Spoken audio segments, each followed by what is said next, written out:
certain extreme situations, the law is inadequate.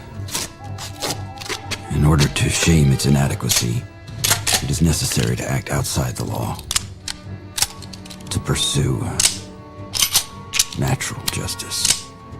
This is not vengeance. Revenge is not a valid motive, it's an emotional response.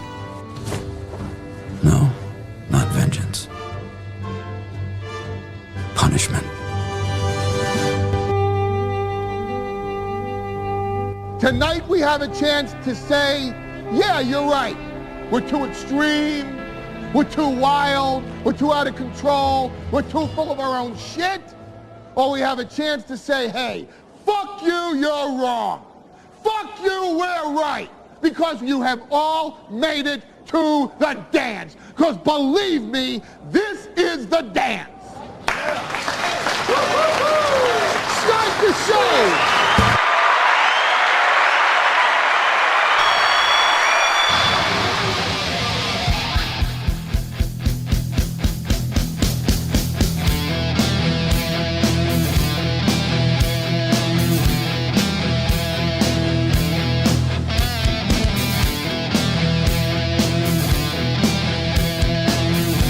Oh, hello, everybody, and welcome to the Steel Toe Evening Show. Well, I don't know how many of you remembered, and judging by the way I'm feeling, maybe I should have let you forget, but I'm a man of my word. I said last night, I go, you guys knock out the evening goal, and you take care of that $30-40 we missed in the morning on Monday. I'll give you a 3-hour show tomorrow. And you did it. You KO'd it. You knocked it out cold. So I owe you 3 hours tonight. We're doing a 3-hour show. I got a lot of stuff planned, a lot of stuff ready to go. I'm very excited for a lot of it. I'm definitely going to do some Ed and Michelle on a 3-hour evening show. But also, it turned out that Tuesday ended up being a retarded money day. We've done very well today. You guys have barely anything left to go. Did the numbers. I was going to say we had no goal tonight. The problem is I did promise the evening people and the morning people that whatever they go over would go toward their next show. Forgot I had done that, so I had to fix that up a little bit.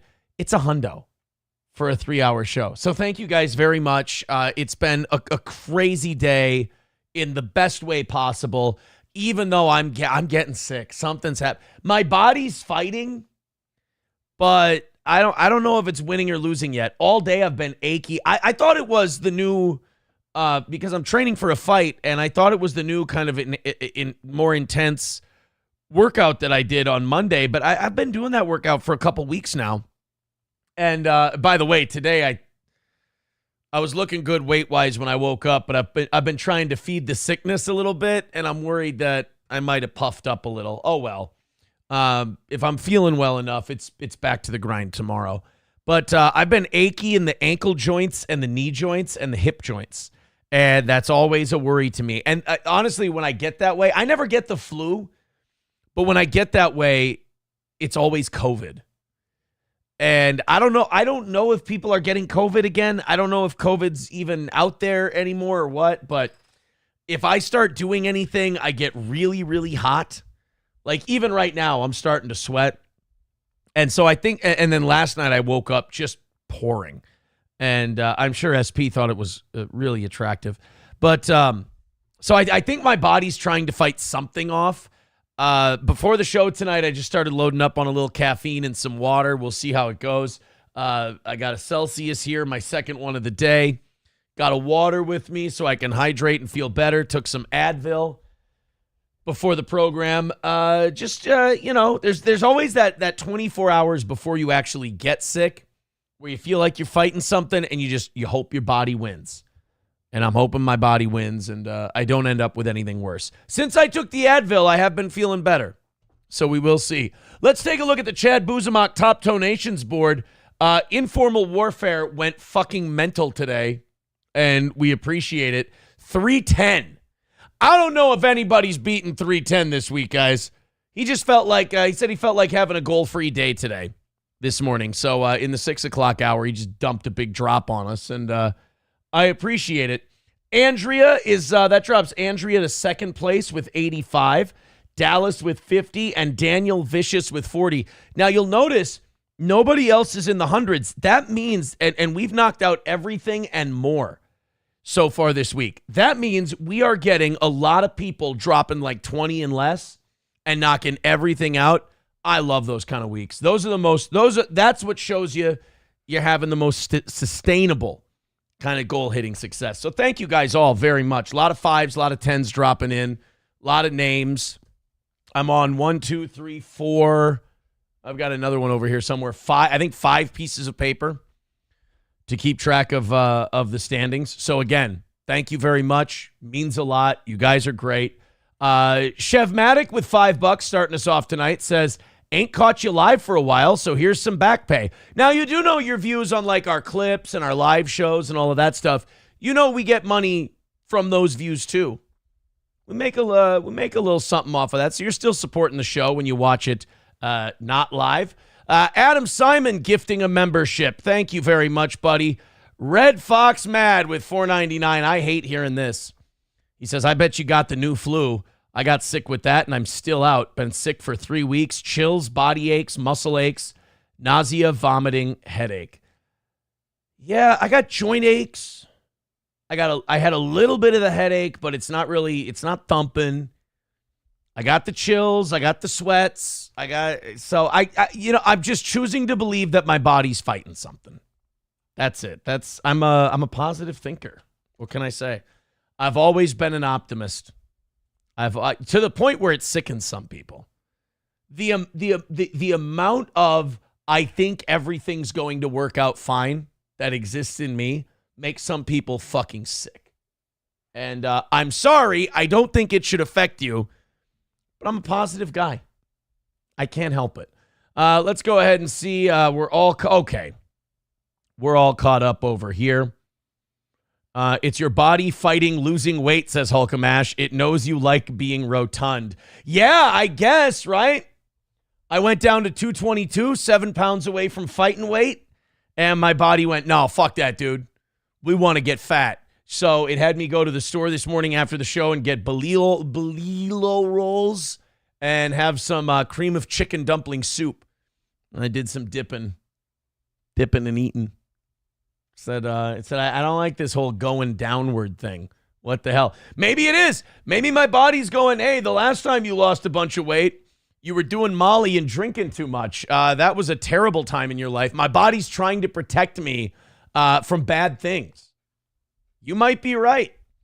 Brett Mack says, eat something that isn't a gas station hot dog or Celsius. You'll feel right as rain. I have been eating from home all week. I finished the leftover chicken parm, which, again, very good. Somebody had a very funny comment, though. Somebody commented on one of the videos saying, hey, next time, could you not put baked ditchweed into your chicken parm? And like I said, there was too much basil in that recipe. Too much. But great show today. Very excited. There's a few things that I've been hearing from people that they want me to talk about today. We'll probably get to all of it tonight. And I'm very excited for where we're going to take this one. $95 away in these next 3 hours. If you're feeling generous, throw in a couple. We appreciate it. Streamlabs, PayPal, Venmo, Super Chats. Let's see if we can do it on gifted memberships. That would be a fun one. I told you last night, I checked in on our memberships. We're doing better than we have in a long time. So keep gifting those. People are keeping them, apparently. I really appreciate that. So we'll start doing that and start throwing a few more members perks to people. You want to see what I did today? You want to see what I did? So I went to Spring, where the Steel Toe Morning Show store has been since 2020. Since we were on radio, we've had this Spring store. And back in the day, April made the executive decision to move us to this place in Foley, Minnesota, where we ordered it, we held inventory, we mailed it. It was a pain in the ass. It was super, super expensive. But she liked the quality of it, and who was I to say no, right? I made the executive decision that we were going to open an online store. It makes it a lot easier to get the VIPs their stuff. I can just buy it, send it. It's that easy. I designed my first pieces of merch in, I don't know, over a year at least. I decided to design the Save Gordy t-shirts and hoodies. I went with the old steel toe logo that we're still currently on, that one there on the front. As you can see, I upped the pixels. I made the photo as high quality as I could. Spring tells you how the printout's going to be. It gave me a grate on this logo. So I got the steel toe t-shirt. I got the steel toe premium hoodie. And I've got the mug. I've got a coffee mug. And I put a little cranky... I know coffee people are weird on there. Yeah, don't talk to me before I had my coffee. So I put a hokey, hacky little, I'm Midwestern at heart. I'm a hacky Midwestern radio guy at heart. So I put a what do you want on the back of the steel toe mug just to be one of those stupid coffee people. And then Johnny's got a couple of t-shirts on there, male and female t-shirts. He's going to be adding some more stuff to the store. I do want to let you know anything that sells that's Johnny's is going to Johnny. Johnny is getting all of his merch profit. I'm not taking a dime from that. We will be taking a portion, what do they call it? A portion of the proceeds of whatever we make will go towards the goal. And this is our next step in drawing things down. So I'm going to put the link in both chats here. There you go. Whoopsie daisy. There you go. Those hoodies are good, though. Like, we've had them before. People really, really enjoy them. They really like them. So there's the link to the store. Go ahead, grab that. Enjoy. Order something. I'm going to be throwing more stuff on there as time goes on. As I kind of get better at it, there's an AI program that I bought, or not an AI program. It's like an Adobe program that helps people who are retarded with design. And me being retarded with design, it really works out well. Aaron's period pill. I'm just writing this down. Aaron's period pill. Thank you very much, buddy. We'll get to that in a second. So as I get better at design, we'll have some cooler shirts. We'll have some better merch. But right now, I just wanted to get something up there. So I'm going to send out those 3 items, the t-shirt, the hoodie, and the mug, to all of our VIPs who haven't gotten their stuff yet. I'll be doing that over the course of the next 2 weeks. Then after that, I want all the VIPs. Remember, you get to claim one new piece of merch when it comes out. I'm going to have all the VIPs in about 2 weeks. When I get the other ones taken care of, I'm going to have you guys get to me, send me emails, messages, whatever. Give me your info, and we'll send one of them out to you. So we're going to get that all taken care of. Roots says, oh, selling hoodies, are we? I hope the people that pay for them get them. Roots, did I promise you a hoodie?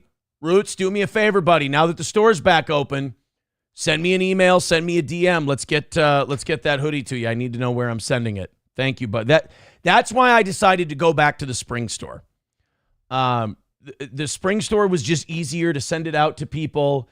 I tell you what, man, and especially, people know for the last year she was on the show, April she just lost her ability to go get the shit and mail it out and do it. She just, for whatever reason, it was her decision to do it that way, and then she kind of didn't like it, and I always liked using the spring store, so we went back to this because it's a lot easier. I can't fuck it up if we do it this way.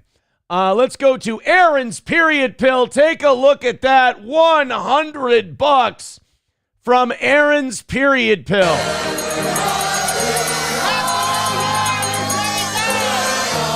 There we go. Thank you very much, buddy. We take 70 of that. So that's going to put us 25 away from tonight. Thank you very much. Aaron's period pill with another $5 says, when do the fleshlights come out? Asking for a friend. Loaded Wrench with $2 says, I haven't received my mod uniforms yet. You know what? We can make something like that. People are saying that they want a Rumble Friday shirt. Yeah, we can do a whole lot of different shit. I thought about, since I'm terrible at design, if anyone, I want to fuck around with the logo a bunch. I want to dick around with the steel toe logo, change that up a little.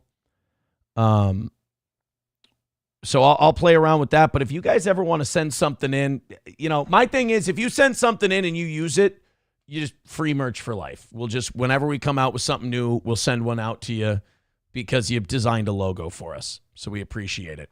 Can I get a hoodie that doesn't say Save Gordy? So you just want a steel toe hoodie, and then do you want the time and the link in the back, or? I don't know. Well, we can do that. I took a few minutes this afternoon when I was feeling like shit. I came down here, I designed something, I put it up just to see how people, just to see how they liked it. As you can tell, I'm very excited that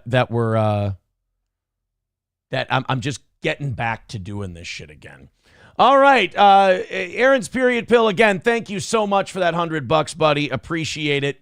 Now, as far as his fleshlight question goes, I can't put a timetable on fleshlights. I'm gonna have to go with probably a pass on that one.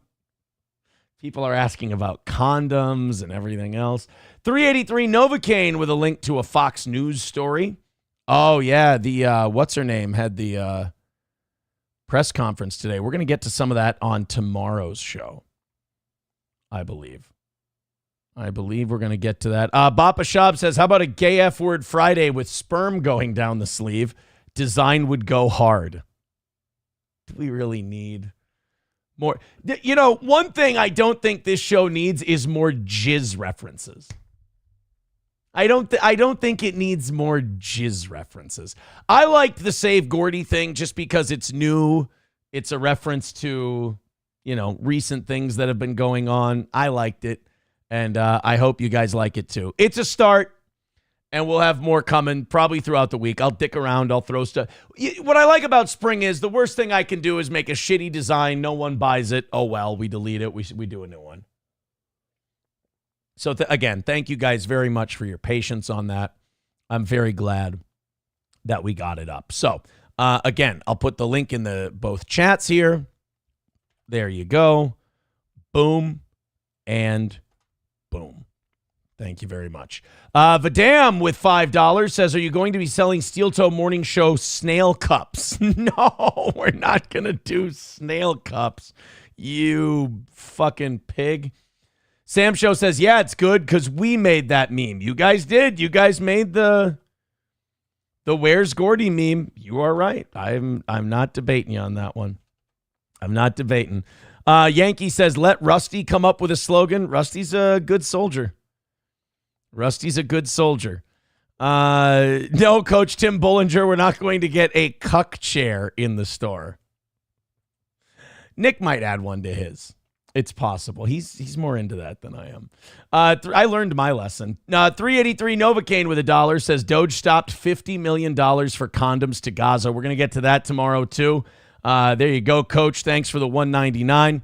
$15 away from tonight. You guys have been ridiculous so far this Tuesday. This whole week, really, you've been ridiculous, and I can't tell you how much I appreciate it.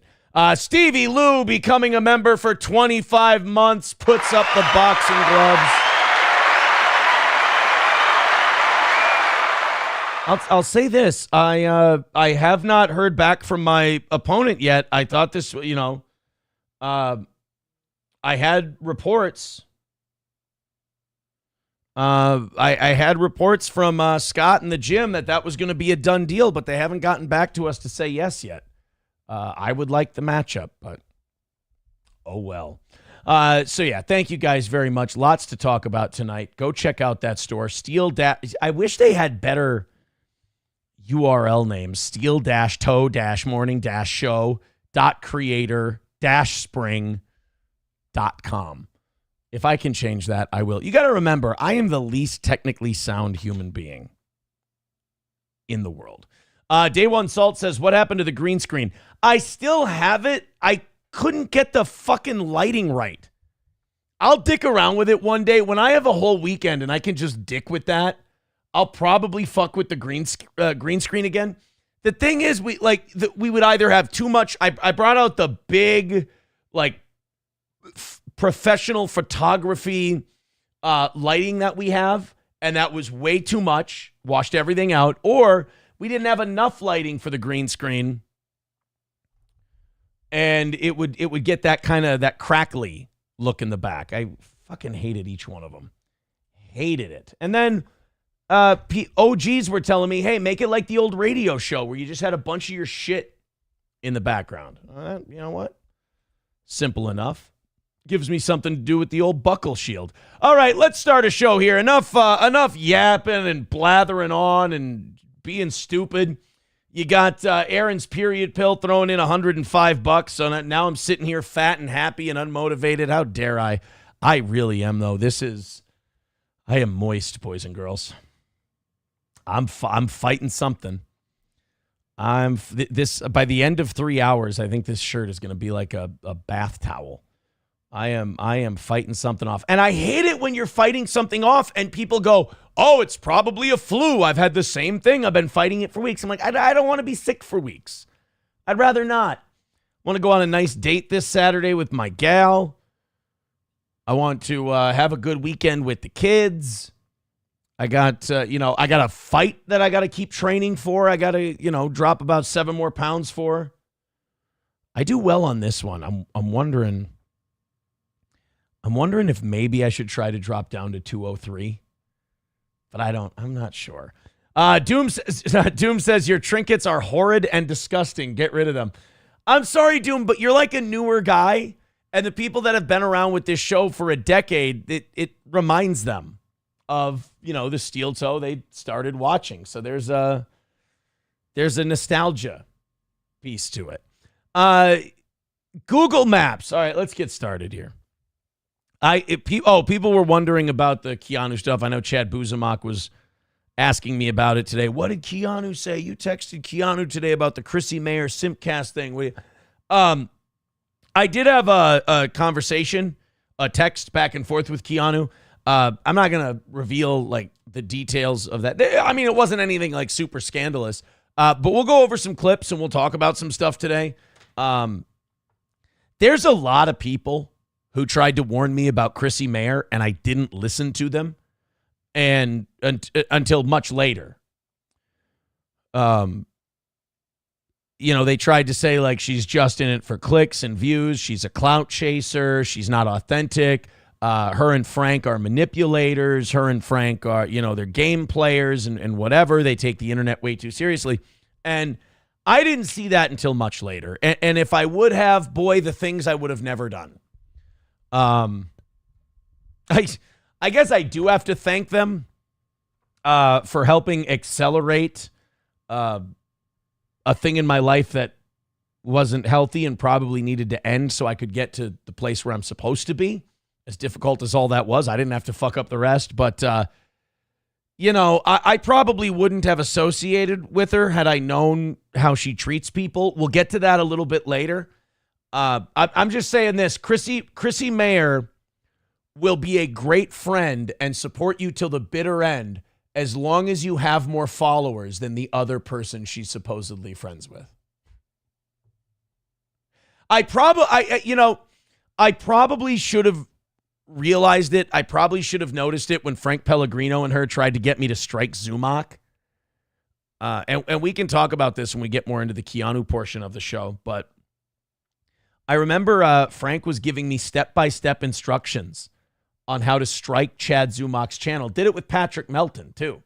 Tried to show me how to strike their channels. And I'm just like, I don't believe in this. Like, it was just, I know it sounds gay, but like, I just don't believe in censoring people. I don't believe in striking channels. I kind of believe, and again, chalk this up to optimism. I kind of believe that the world will see people for who they are. And I was rewarded on that with, like, say, the Melton thing, for example. The world saw him for who he is, and he's now considered a creep and an outcast. Zumock, I think Zumock kind of turned his life around a little bit. So I don't think he's seen as the way he used to be. But, like, I don't see how striking people's channels, like, what does that get? What do I get for that? Now I'm a channel striker.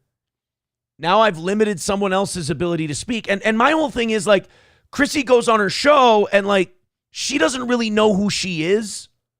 So she's like, what am I today? Am I the right-wing, MAGA person? Am I the free speech champion? Well, if you're the free speech champion, how can you go around telling other people to strike channels? How can you go around telling other people, hey, you should write those clippers a message and tell those clippers to stop clipping you, even though it could help that person's show? You should strike them if they clip any of your content. How can you be a free speech person and then behind the scenes you're trying to strike people that you don't like? I also see striking them as a sign of weakness, that you can't handle what they're saying. I laugh at the people who obsess about this show. I have a really good laugh at their creepy level of obsession. It's funny to me. You don't want to strike that. Let people expose themselves. Let them show you who they are. And so, there were a lot of people, though. There were like Misery Loves Clips. There was Chad Zumach. There were others.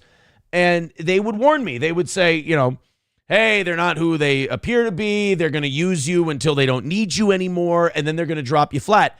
And look, Nick Rekieta has far more followers than I do. Nick Rekieta got caught potentially giving his kid cocaine, or at the very least letting the kid get into cocaine. Tested positive multiple times, we found out today. So now that happens, and Chrissy Mayer, when she has a chance to speak out against that, she sweeps for him and then blames me. Says, oh, maybe Aaron corrupted him. And that really, that solidified it for me that like, okay, Chrissy doesn't view people based on the quality of them as a human being. Chrissy judges people on what can this person do for me? Is their follower count bigger? I'll get their back. And then the minute it gets tough for somebody, if she doesn't feel like she can grab any views off of it, she'll drop them flat. I can't imagine you have too many friends in real life with that kind of attitude. But she turned out to be, because you listen to Kevin Brennan, you listen to Chad Zumach, and you're like, oh, maybe they're just bitter. Maybe those guys are just angry or whatever. But you're like, yeah, they are bitter. They are angry. But you know what? That doesn't mean they're wrong. They have a good point. And then it kind of solidified when Chrissy fired Keanu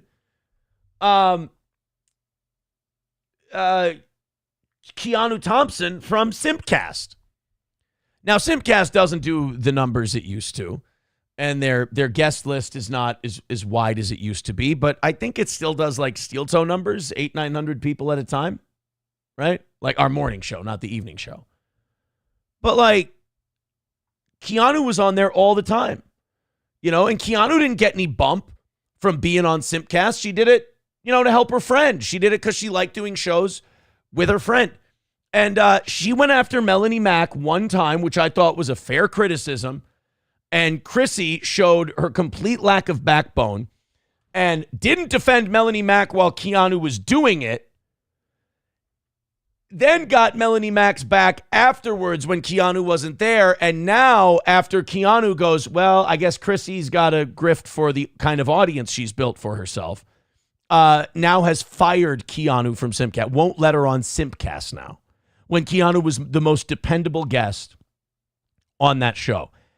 I mean, that was very clearly, it was Melanie Mack or Keanu C. Thompson. Chrissy and Frank felt that Melanie could do more for them. So forget right or wrong, forget loyalty, forget godmother of your child, forget all that. Let's side with the person with more followers who might be able to get us something. Here's what Chrissy doesn't understand. You can suck up and you can kiss the ass of all these people with big followers. It might get people to look at you. But once they look at you, you have to be able to perform. You have to be able to do something. And if you don't believe in anything, the audience is going to sniff that out. And that's why her numbers aren't very good. That's why she has all these followers. But when she goes live, it's a couple hundred people.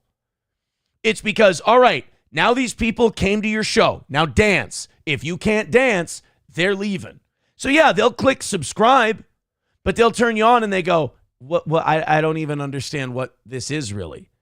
And I think that's because Chrissy's always looking to grab onto the thing that will make her an audience instead of doing something that's genuinely interesting.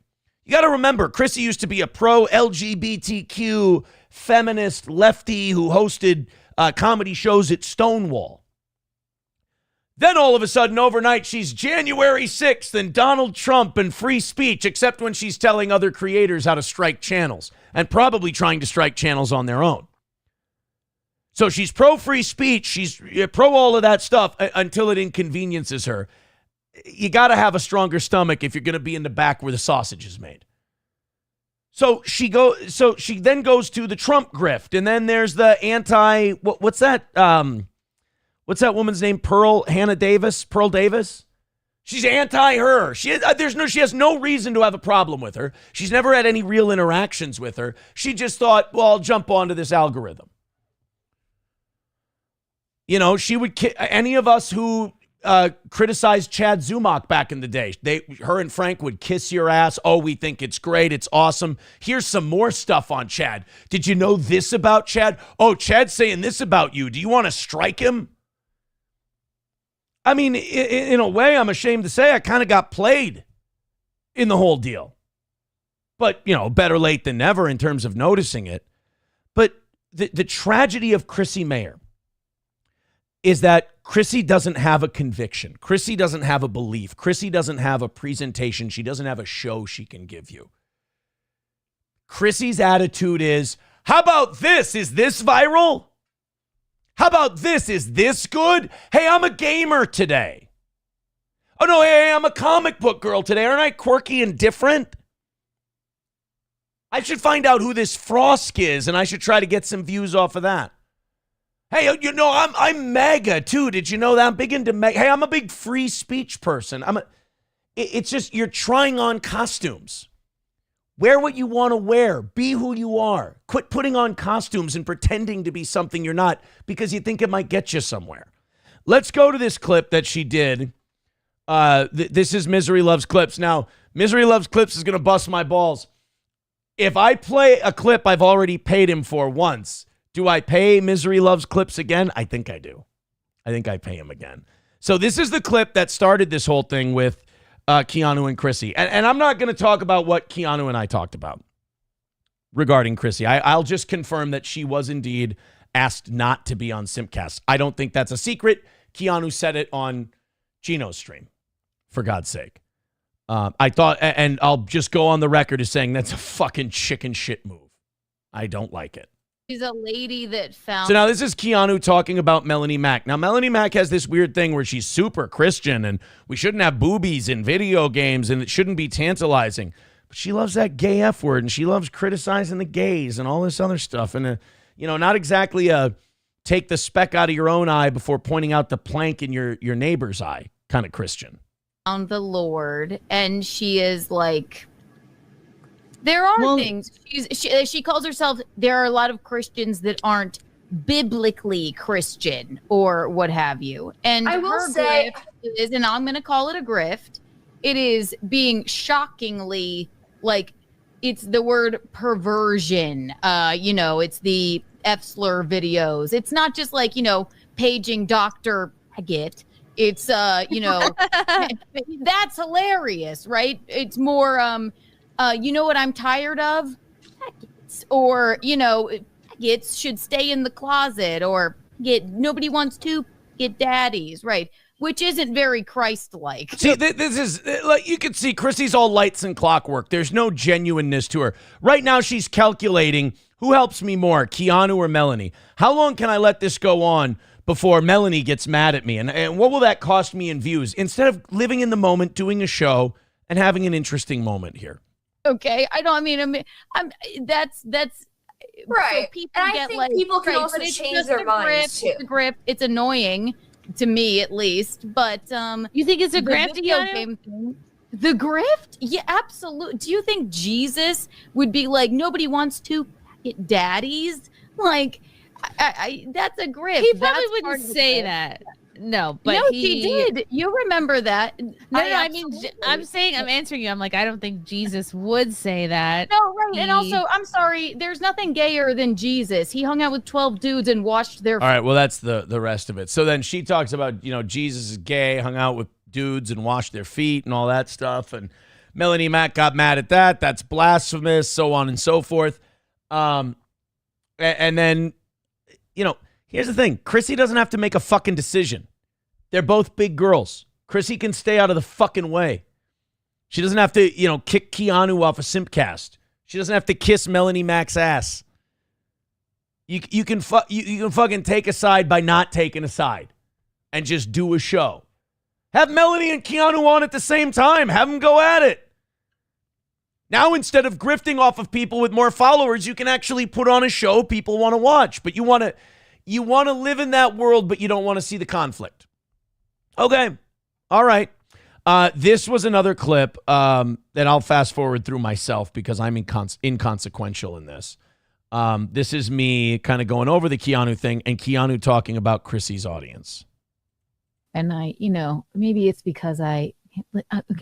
By the way, I am the godmother of Chrissy's child. And Chrissy's doing the nice thing and defending her because Chrissy has I hate to say it. Oh, boy. She knows who her audience is. I suppose you could call that a grift as well.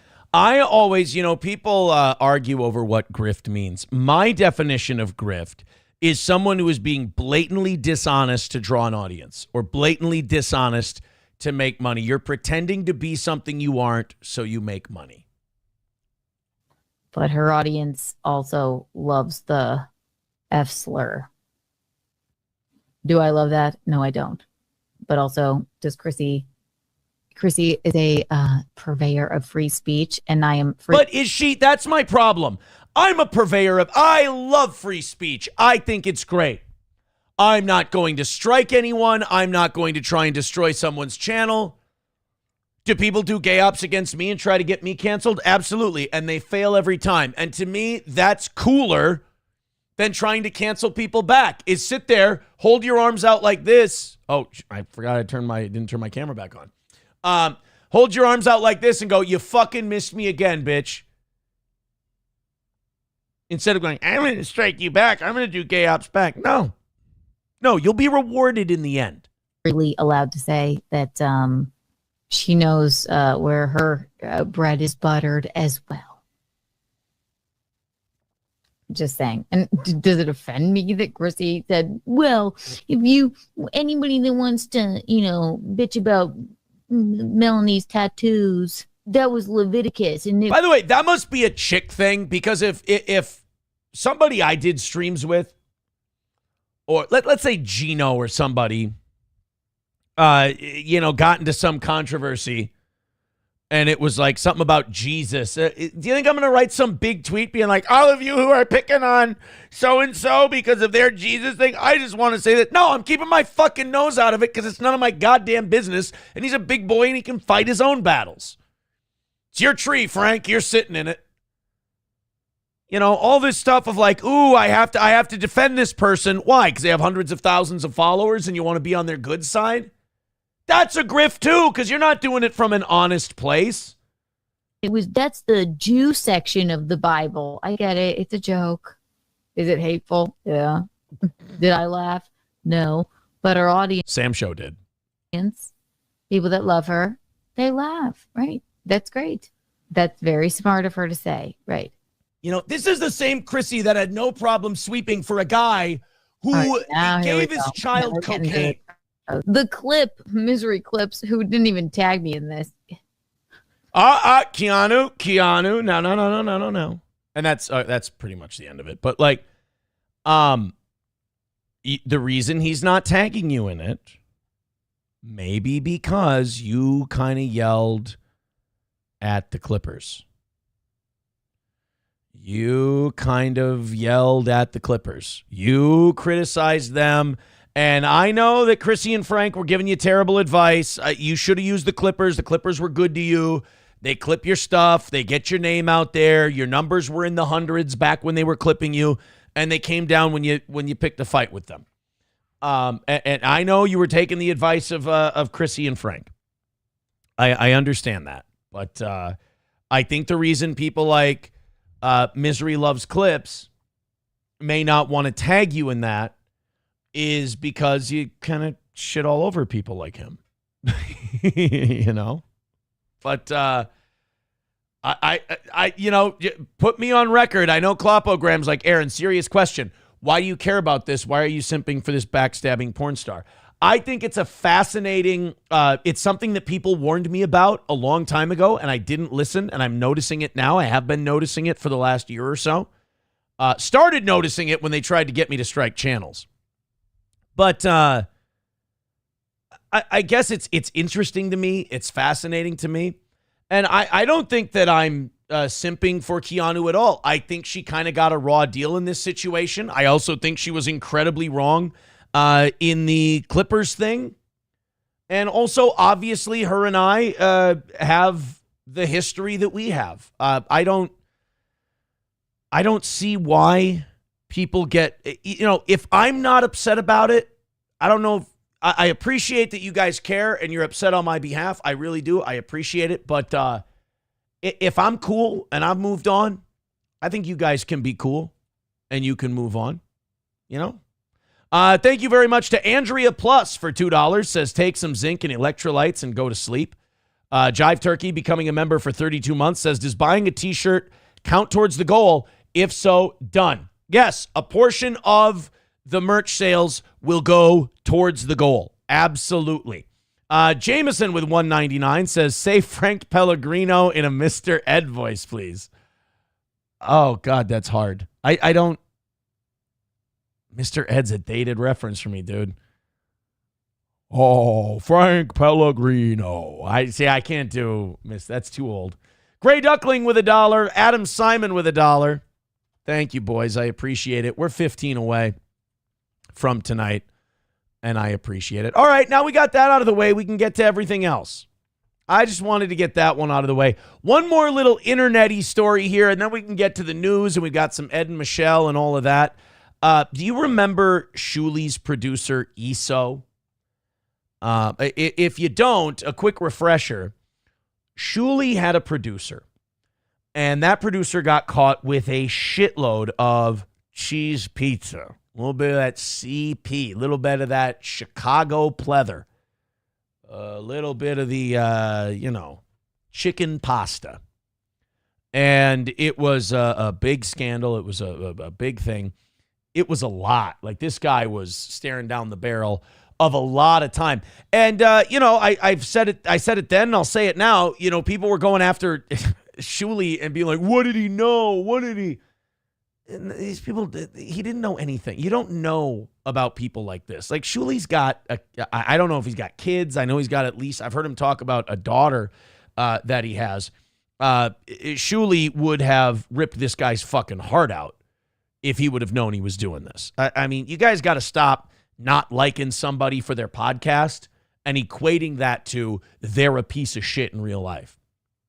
If Shuli rubs you the wrong way or he seems arrogant or shitty on his podcast, he's probably performing. Take it from someone who performs. He's probably performing, and in his real life, he's probably a hell of a husband and a hell of a dad.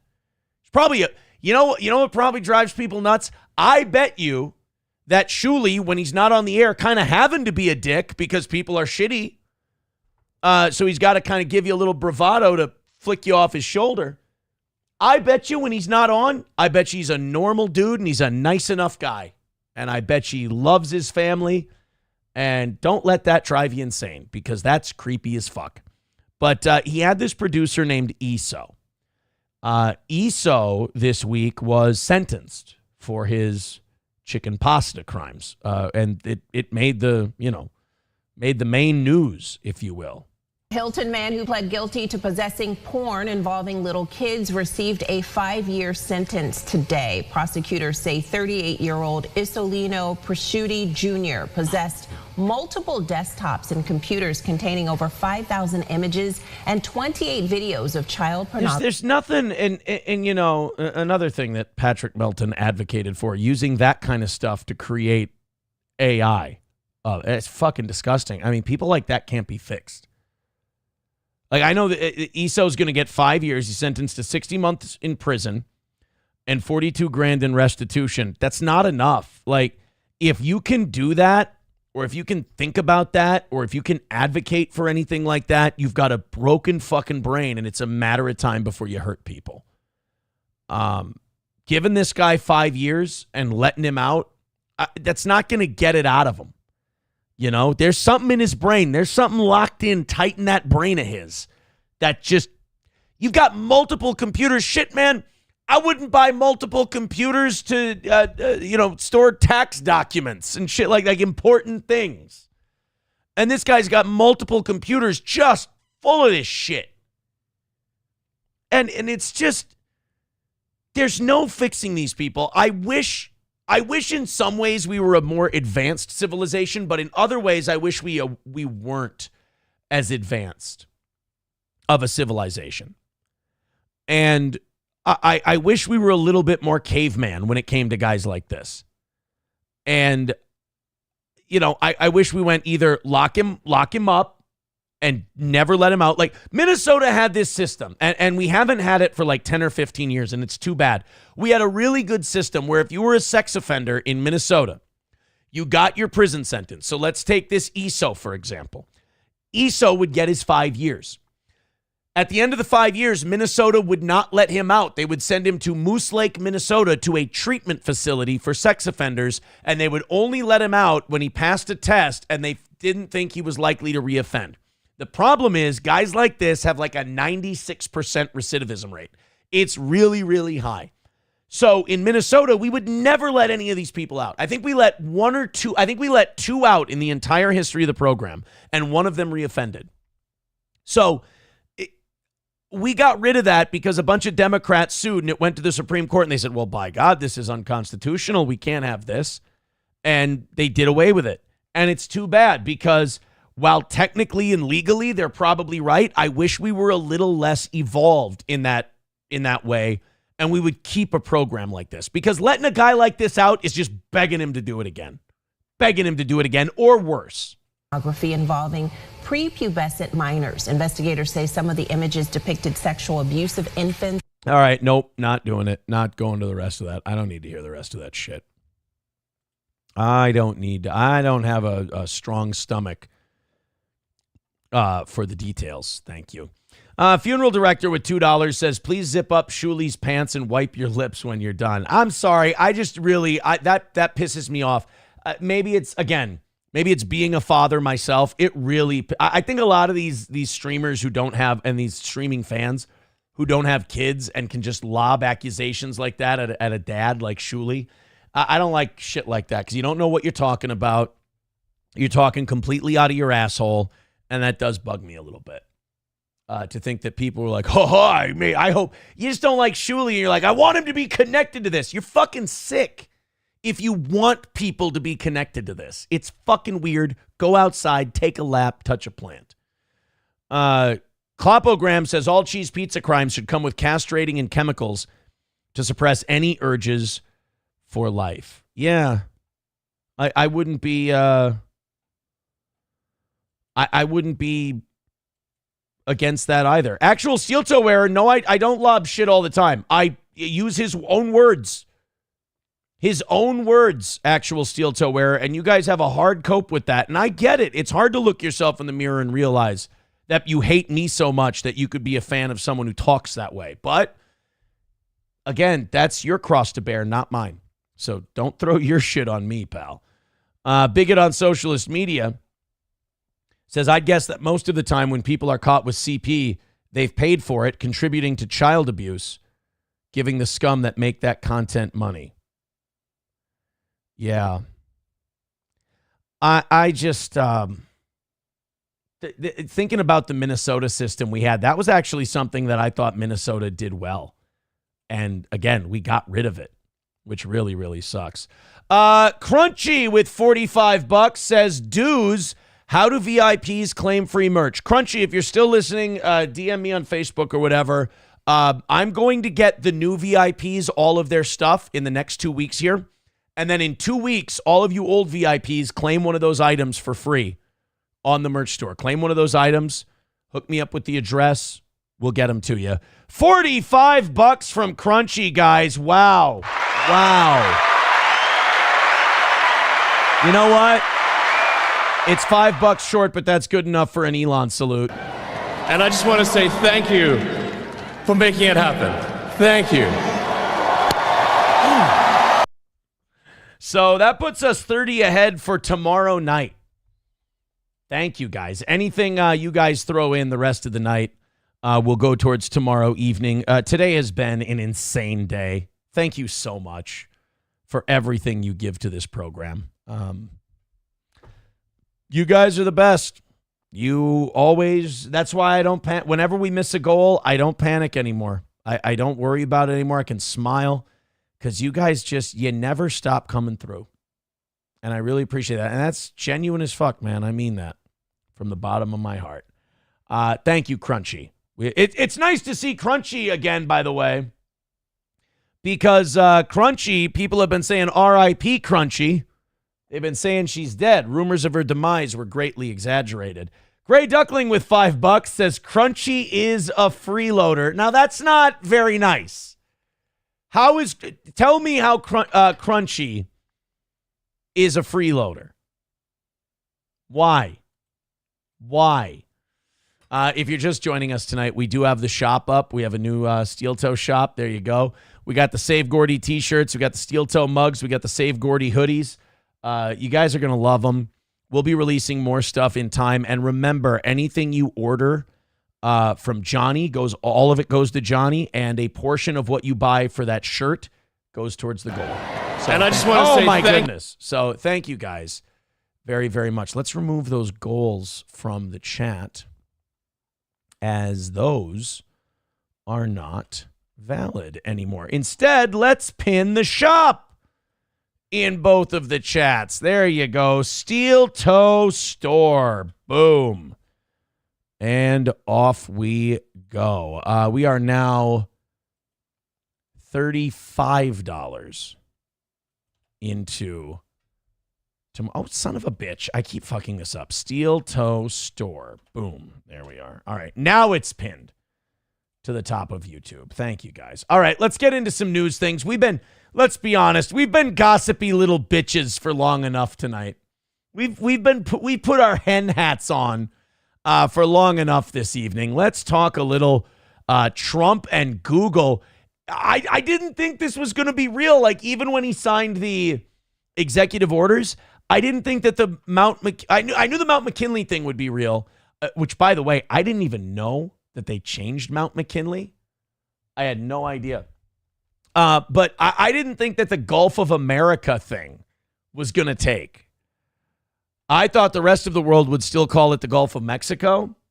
And the Gulf of America, they just go, that's Trump being Trump. Who gives a shit? But no. Google Maps will use Trump's names for Mount McKinley and the Gulf of America. In fact, somebody wrote in on this morning's show, and they said it's already happening. That they've already done the not Mount McKinley, but they've definitely done the Gulf of America thing. So it's kind of bananas, to be honest. I didn't see that. I didn't think they were going to do that. I thought they would kind of laugh that one off, and they didn't. But there it is. You can go on Google Maps tonight, and they've acknowledged the Gulf of America. Funeral director with $2 says, is a father without a diploma able to homeschool? I don't know the rules. Did it get done? Is the Silk Road guy officially pardoned? I got to say, that Silk Road thing is, I don't really get that. I don't really understand the Silk Road deal. I have to keep reading about it. Why Trump pardoned the creator of the Amazon of drugs. Journalist and author Nick Bilton explains the rise and fall of Ross Ulbricht, the founder of the Silk Road Marketplace. The presidential changeover. Now, this is from Vox. Are they going to give us like an anti-Silk Road perspective, or can I can't trust Vox, to be fair, can I? Outgoing President Joe Biden preemptively pardoned a group of people believed to be on the new administration's enemies list. Fauci, Milley, and the Biden family. Okay, I'm not doing this article. That's not why Biden pardoned Milley and Fauci and his family. It's because they definitely fucking committed crimes. And when they committed those crimes, Biden didn't think that Trump would ever be president again. So in order to protect them from prosecution from Trump, because they did some shit wrong, he went ahead and preemptively pardoned them. So I'm sorry, I can't take Vox seriously on that one. So this Silk Road, what is the Silk Road? A digital bazaar for illegal goods and services. Buyers and sellers could only visit the website through a browser called Tor, a network designed to conceal its users' locations. The FBI worked with federal and state partners to find the Silk Road. Why? Somebody spell this out for me. Why did Trump pardon this guy?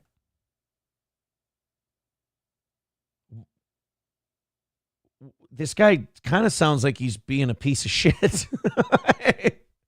This guy kind of seems like he was getting people to buy all kinds of illegal shit online and then mask their location while they were doing it. This doesn't sound like a good guy, like guns and drugs and all that other shit. If you live in America, I mean, and you're a law-abiding citizen, getting a gun, not the most difficult thing in the world. Sam Show says because it wasn't actually designed for drugs, the feds just said it was because drugs were sold on there. Oh, okay. So the drugs thing was the in they used to go after them. Okay. I'll go with that. I'll go with it was okay that he was just protecting people's privacy and they could buy other stuff and they could trade other stuff and they wanted to do it anonymously and they didn't want to be tracked and everything. You know what? That makes sense. And then, okay, I can see that. And then the federal government goes, oh, no, it's not that we want to allow people to be invisible on the internet. It's not that we want to stop people from being able to have privacy and anonymity on the internet. It's not that we want to track everybody. We just want to get those awful guns and drugs out of there. So, in other words, this guy, the Silk Road guy, is it fair to say that he gave the government the rope to hang him? Like he did, like that stuff was facilitated on the Silk Road, but that's not what he created it for? Is that safe to say? Like he wanted to just create a place where people could shop and have a marketplace and have some privacy and not be tracked, but then it turned into it. But then, you have those darker corners of that marketplace and that draws in the wrong kind of attention. I can get that. Funeral director with $5 says libertarians wanted him released and Trump promised the party he'd pardon him, lived up to his promise, and libertarians are happy with him now. Yeah, well, give libertarians 5 minutes. They'll be fucking pissed about something. I tried to be a libertarian and it's immature. It's poorly thought out. It's just, I was a libertarian and then I had to grow up, and then their fucking thought exercises they do, and they think they're being deep when really they're just being difficult and douchey. Like, do we really need laws against murder? Can we just agree to the non-aggression principle? Yeah, history has shown that there's a lot of people who will just follow that. Nope, sorry, some people need to be tarred wrangled.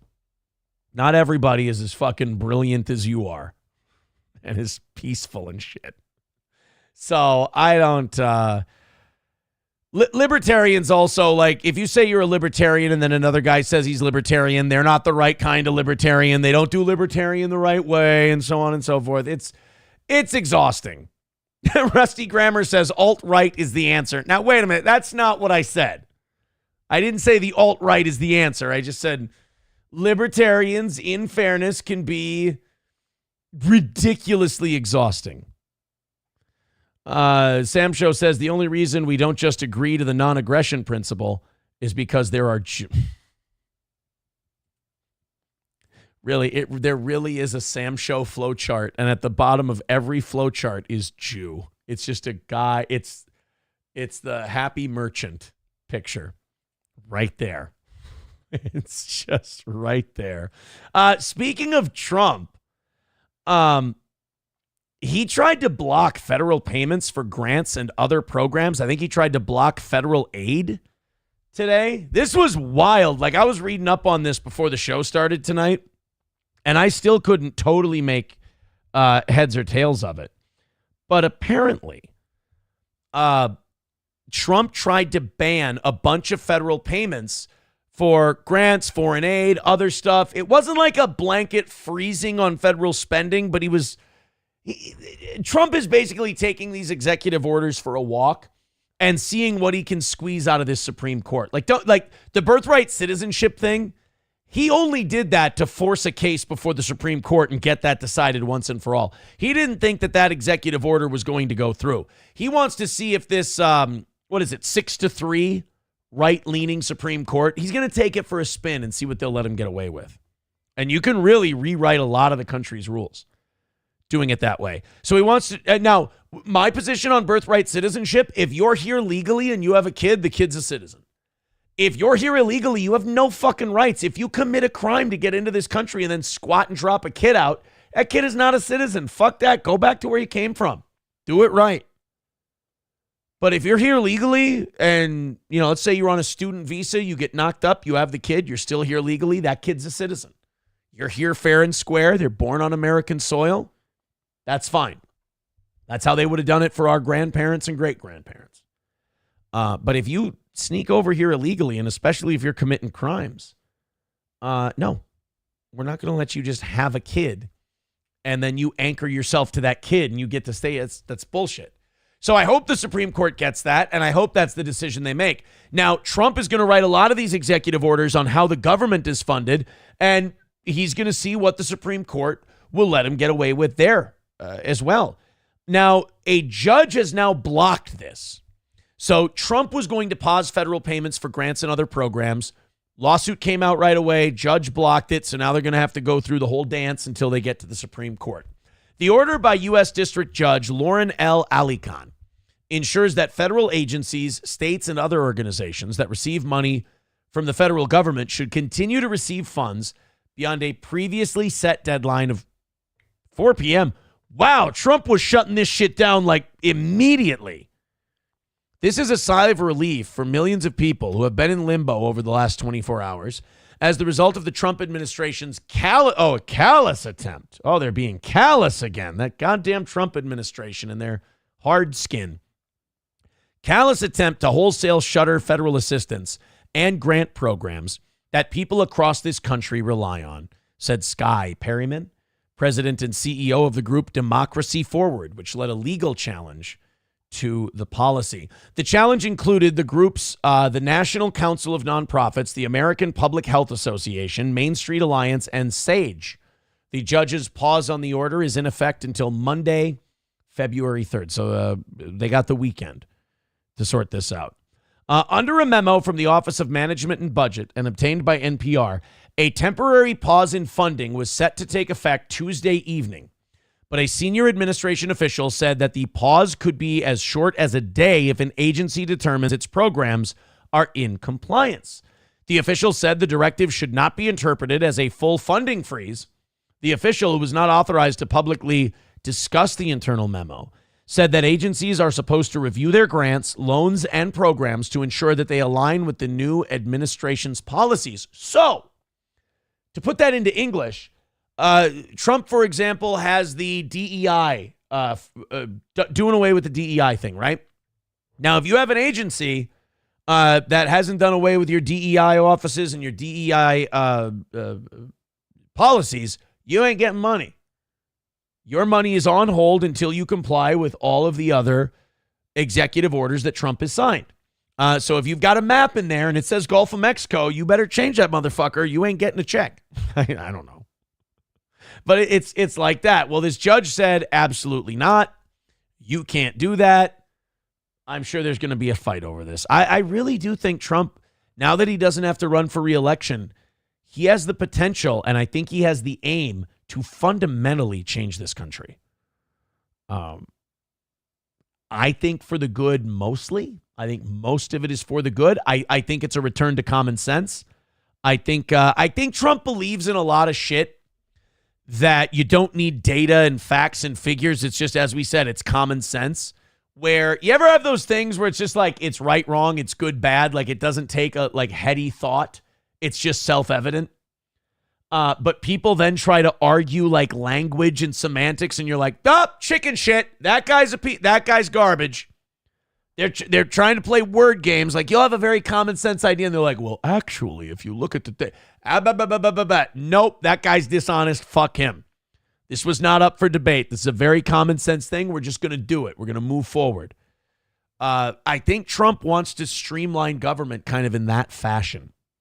You know, like birthright citizenship. You know, a lot of Democrats are playing word games. Well, he's going to end a constitutional practice of the 14th Amendment, and I don't think that's what he's doing. I think he's trying to define birthright citizenship as legal residents having children. I think you're trying to purposely obfuscate so you can keep something in place that you like and you can use to your advantage. Critics call the demand for a funding freeze unlawful because Congress has already approved the money to be spent, but the administration is arguing that this action is not full impoundment and instead a temporary review. Basically meaning these places, we're not taking their money away. We're not taking this money that Congress has given them or earmarked for them and taking it from them. We're simply holding it until they're in compliance. I just want to be in full compliance. I want us to take care of this right here in Brainerd. So I really don't think that Trump's executive order is that far off on this one, but he's going to get a lot of pushback on these. And some of them, I think he's designing them to get pushback so that he can go to the courts and again, see what he can get out of it. About 300 of you checking out the show tonight. Thank you very much. We appreciate it. Hit like, hit subscribe. You guys are over by $35 already. So if you feel like chipping in and getting on the leaderboard, like for example, Aaron's period pill jumped up into second place. Oh, Andrea's at 90. I got to update that. There we go. Aaron's period pill jumped up into second place at $100. Then that moves Dallas down to fourth, and Crunchy moved into fifth place at $45. Another $10, and Crunchy moves on to the leaderboard. So thank you guys for all of your support today. It's been a crazy good day for the toe. And also don't forget the links up at the top of the page are to the new Steel Toe store. We've got the Save Gordy merch that's out there right now as I'm just getting back into the merch design phase. And I'm going to start playing around with that the more and more free time I have. And I think we could come out with some pretty good stuff. I wanted to do something kind of like this Gordon Lightfoot shirt because I love this so much, but I was playing around with fonts today. I was like, I just can't get the shit right. Spring is one of those sites that's there for people like me who are design challenged, and they keep it really fucking simple for you. So it's not too involved. It's not too complicated, which I have to say I appreciate. So thank you guys.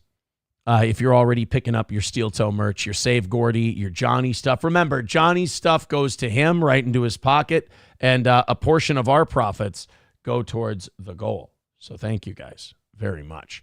All right, let's continue on here. Do you remember the Selena Gomez thing yesterday? I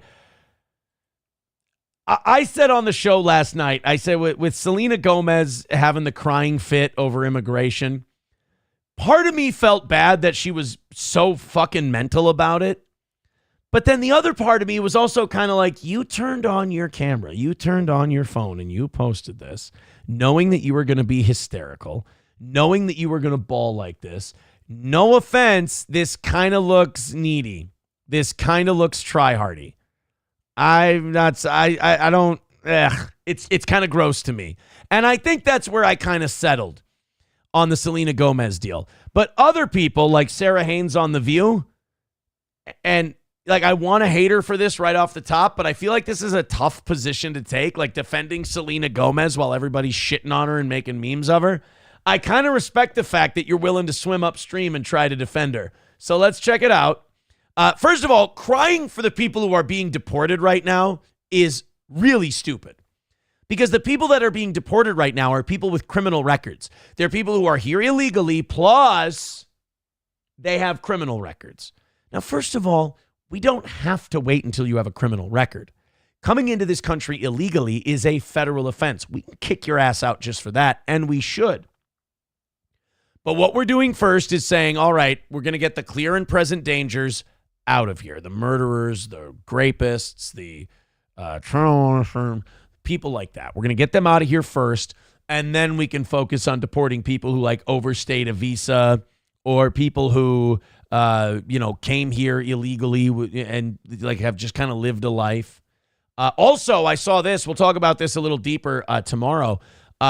Border crossings are down 93% from a week ago. It's fucking insanity. Already, like just the name Trump causes people to stop at the border. It's wild. Here we go. Let's check out Chris Gaines. Let's watch Garth Brooks' alter ego defend Selena Gomez. No, this is Sarah Haynes defending Selena. Wow, Chris Gaines, a flashback. Watching Selena Gomez, what people don't understand is two things can be true at once. All of these conservative media pundits answered with, what about the violent criminals? Selena Gomez can feel compassion for people being deported. She has a very personal connection to that. Her grandmother came in the back of a truck across the border, and her father was then born in the country. She's born in the country. She belongs here. But that is natural to then say, God, it's heartbreaking to watch this. It can be heartbreaking, and she can still not be okay with violent criminals. And they keep saying in there, we're taking the violent criminals. Well, the point I made here at the table is they're not transparent about who they're bringing. Yes, they are. Okay, horseshit. Yes, they are. Sorry. Yes, they are. They are very transparent. They've been saying it for over a week now. They've been saying for over a week, we are deporting illegals with criminal records. By the way, Crunchy yelled at me. She said that she can't win the Chad Buzamac Donations Board without the PayPal link. So there you go, Crunchy. I just put it up back on both the chats. I'll put the look. If someone says they want to send me a shitload of money, I'm not going to stop them. You know. So there you go, Crunchy. It's back up there. You can do what you want to do. Doom says, Aaron. Uh-oh. Anytime Doom starts to scold me. You are unironically talking about what people on The View are discussing. Are you a Fed? Doom, you are pretty new to Steel Toe. You have to learn something about me. I am fascinated by shit like this. My audience has been frustrated about this part of me for a decade now. I am fascinated by these broads. The View will always pique my fascination because A, I don't know why they get an opinion, not because they're women, but that too. I don't know why they're an authority. I don't know why the country should listen to them. I'm fascinated that they have an audience, and I find their unironic passion for wrong takes to be truly enjoyable. But this whole, like, I get defending Selena Gomez. Look, Selena Gomez has been a theater kid her entire life. She's very dramatic and not very bright. But to say that the Trump administration has not been clear on who they're deporting is an out-and-out lie. First of all, the only people obfuscating that are you, the media. The media are the only people interfering with the message between Trump and us. They're trying to tell us what's going on. It's the media who fumbles and fucks it up, I think, on purpose, because they know that the people are on Trump's side when it comes to deporting violent criminals. You can be a Democrat and you would say, well, I don't think we should just be deporting all the illegals. And you go, well, what about the ones with criminal records? Well, I mean, naturally, yes, we should be doing that. So the media gets Trump's message, and then they try to report it back to people and go, well, we don't really know if he's deporting criminals. He could be deporting poor people who work in farms, picking them out of the tangerine fields. And then the media will report, well, the American people are kind of confused as to, who Trump is deporting. And it's like, wow, I wonder how they got confused. It's interesting. They're knocking on doors, they're rounding up people, and they're not saying, if they broke down every person deported and said, we've got 16 murderers, 15 rapists, 13 repeat offenders. They are. They're telling you who they're deporting. You can look that person up.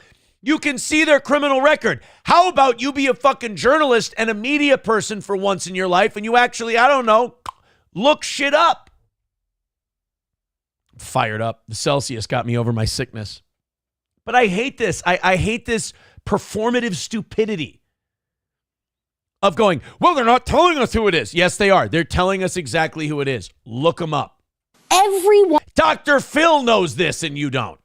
in this country, including Selena Gomez, would say bravo. But that's not what's happening, and they're not being open about it. So never condemn someone for showing empathy for another person. That's right. She doesn't have to address Lake and Riley, which is an awful, tragic story that happened here in this country. She can, like, it's not saying that she agrees with that to say she understands the plight of all of these people. So it's just a disgusting place we're at when we can't even recognize that. We recognize that. We also recognize that this theater kid turned on her phone while she was having a mental breakdown so everybody could see it. It makes me feel that you're less genuine than you're presenting to be when you do that. Okay, I know that this is not something we usually talk about on the show, but can you see in the bottom corner here? I kind of want to click on this, even though it's something I normally wouldn't talk about. I'm entranced by this headline. Cardi B's body piercer warns against butt microdermals. I don't know what those, I have to hear about this. What the fuck is a butt microdermal? I mean, Cardi, anything she does is... All right, never mind. It's some freak shit. That's another thing. I think this country has become far too tolerant. Like, the word freak needs to make a comeback, and not in a good way. I kind of, dude, when I was in high school, I had this weird feeling that adopting the word freak as a good thing was going to be bad in the long run. I remember feeling that. People like, oh yeah, she's a freak. I'm like, we shouldn't make that a good thing. Like, freaks are freaks. And it's a good red flag that someone's a freak. Like, oh, just because someone puts gauges in their ear, they're a freak? Yep, they are. I'm sorry. I'll bet yes every time. You bet no every time. Let's see who has more money at the end of it. Or like someone with a shitload of tattoos. I'm sorry, they're probably mentally ill. Oh, come on, Aaron. You can't say that. There's no, all right, fine. I'll bet yes every time. You bet no every time that they have issues. We'll see who's got more money in the end. I'm sorry, but the notice me fucking jizz glasses and the big ear gauges, you're a weirdo, bro. It's cool. Oh, yeah, that looks like it might be a surface piercing. So that's a little different. So that is called a surface. It's a surface bar. It looks like a staple. And how about you just leave your fucking ass skin alone, huh? It's for poo-pooing and farting. That's what it's. We don't need to shove metal into it. We don't need to put dents in it. We don't need to be shoving things through it and piercing it. It's not necessary. You see this here? This here? It's for breathing. It's for taking in oxygen. It necessitates life. Leave it the fuck alone. All right? Piercing the ears? Fine. Gauges? You're a weirdo. Sorry. You're a weirdo. Aaron, who are you to judge? I'm a person. I'm judging. I'm making myself the person who gets to judge. By the way, Red Fox Mad with $4.99 says, are you going to be selling Savage Thoughts t-shirts and Corey's shirts on the website too? I'd love to buy a new Savage Thoughts t-shirt. Well, if those boys are going to put a show back on, I suppose I could. Brett Mack says, bullying kept people in check. Not even bullying, but just being able to point someone out and go, that's a weirdo. That's healthy. That's good. You can point at me. Hey, that's a boring white guy. Good. All right. We understand each other. You know, that was the whole point. Like, you would have the gauges in your ears and the gay tattoos, and everybody would look at you and go, wow, what a freak. What a fucking weirdo. And they could point at us and go, wow, what lame white guys. And be like, okay, good. We understand each other. You stay over there. I'll stay over here. You go to the tattoo shop. I'll go to the golf course. You think what I'm doing is really shitty and sucks? I think what you're doing is really weird and gay. Perfect. And then everybody gets to do their thing. But why is it that everyone comes around trying to do the boring white guy shit and they want to put their weirdo spin on it? It's like, no. You want to come do boring white guy shit, you come be a boring white guy. All right? Yeah, it's fun, isn't it? Oh, golf, oh, it's so lame and it's so whatever. Until you fucking whack a ball 270 yards and you're like, holy shit, that is fun. Like when you learn how to hit a driver, and believe me, I did just this year. When you learn how to hit a driver straight, oh my God. The sound and then watching the ball, there is a split second on the golf course when you hit a driver far and straight, you go, I'm God. I'm God. Nobody can tell me shit. I am the master of the universe. Sam Show says you slice it 90% of the time and you're pissed off about it. What did I say? The one time where you hit the fucker straight and hard, you go, there is nobody on this earth right now that can tell me shit for another 3.5 minutes. Or like you have let's go with a 40-foot putt and you drain the fucker. You just, or, let's be honest. You get it close enough to pick it up for a 2-putt. You make that putt and you're just like, God, the fucking greatest who ever lived. Yeah. It's different. It's different than playing basketball and hitting a 3. It's different than hitting a home run or striking someone out in baseball. It's better than making a great catch or a great throw in football. There's something about just fucking shit up on a golf course that kind of makes you feel like you're God. Bigot on Socialist Media says, need to get under 90. Yeah. I think the lowest I shot this year was 92. Next year, we're breaking 90. That's my goal. I broke 100 most of the time this year. I had a few bad rounds, but I broke 100 most of the time this year. And next year, the goal is get under 90, because then you can start golfing with good golfers. If you can break 90 at, half the time, you can golf with people who can break 80. And you can kind of hang in there a little bit. What I got to do is, the number one thing I've got to do is chip on in one. I waste so many strokes dicking around with my pitching wedge. I mean, it's just, I can drive the ball up there. I can hit a strong fairway iron or a hybrid on a par 5. But once I pick up that wedge, man, I'll hit the front of the green. I'll be like, fuck yeah, I got that. Quit rolling, son of a cunt. That's inside my head. I'm not shouting that loudly on the golf course. I promise, Sam Show. But if I can trim those out, if I can get on the green in one chip, I'll start breaking 90. Hulkamasha Baby says, learn how to putt, you tard. I got a lot of my rounds this year. I got my putts down to 2 putts. I did. I started counting my putts, and the number of 3 and 4 putts I had went down quite a bit over the course of the year.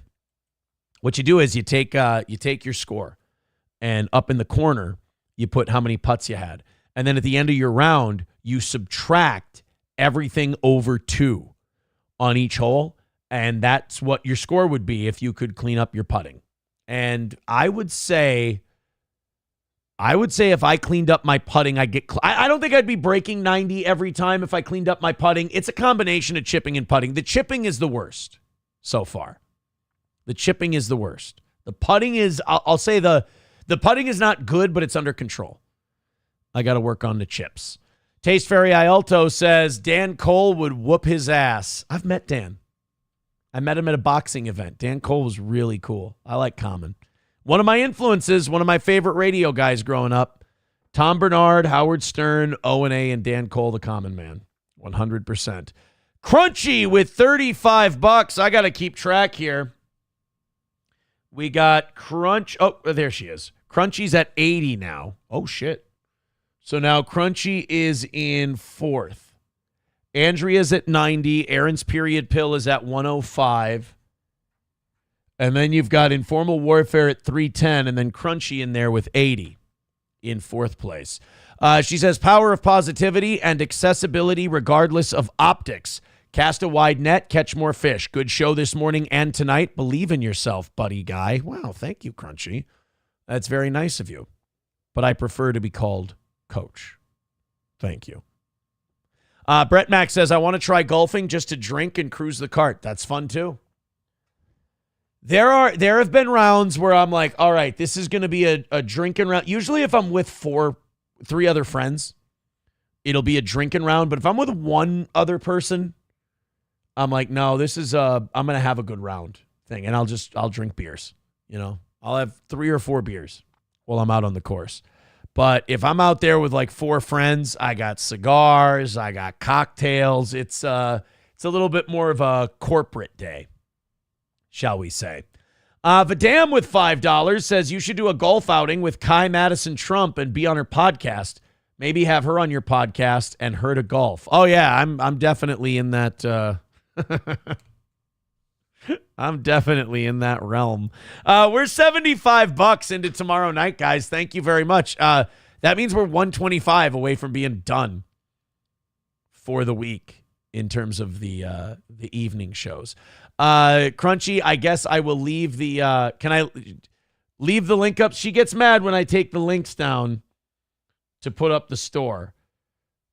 I'll let Crunchy tell me when I can remove the links and put the store link back up. If you will, baby. Thank you guys very much. Hit like, hit subscribe. 300 of you checking out the show. It is a 3-hour program tonight. We did say if you guys knocked out last night and yesterday morning, we would do 3 hours tonight, and I'm a man of my word. That's what we're doing. All right, this is going to be tasty. This is going to be fun. You're going to like this one. Jim Acosta quit on the air yesterday. Oh, God. So we found out yesterday that Jim Acosta was done at CNN. That's right. January 6th, if you would have bet that Donald Trump would be in and Jim Acosta would be out, people would think you're crazy. You could have cleaned house on that bet. Well, Jim Acosta, I think this was yesterday. This could have been, this might have been this morning.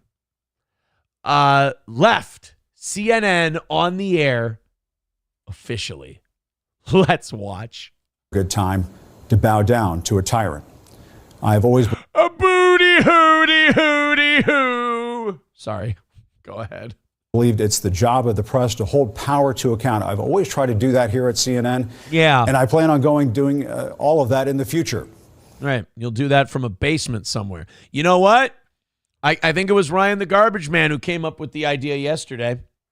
He said, have Jim Acosta and Keith Olbermann, have Olbermann and Acosta do a show together. They'll be the new O&A. That could be, I would watch that. Olbermann and Acosta bitching about Trump together, I would watch that.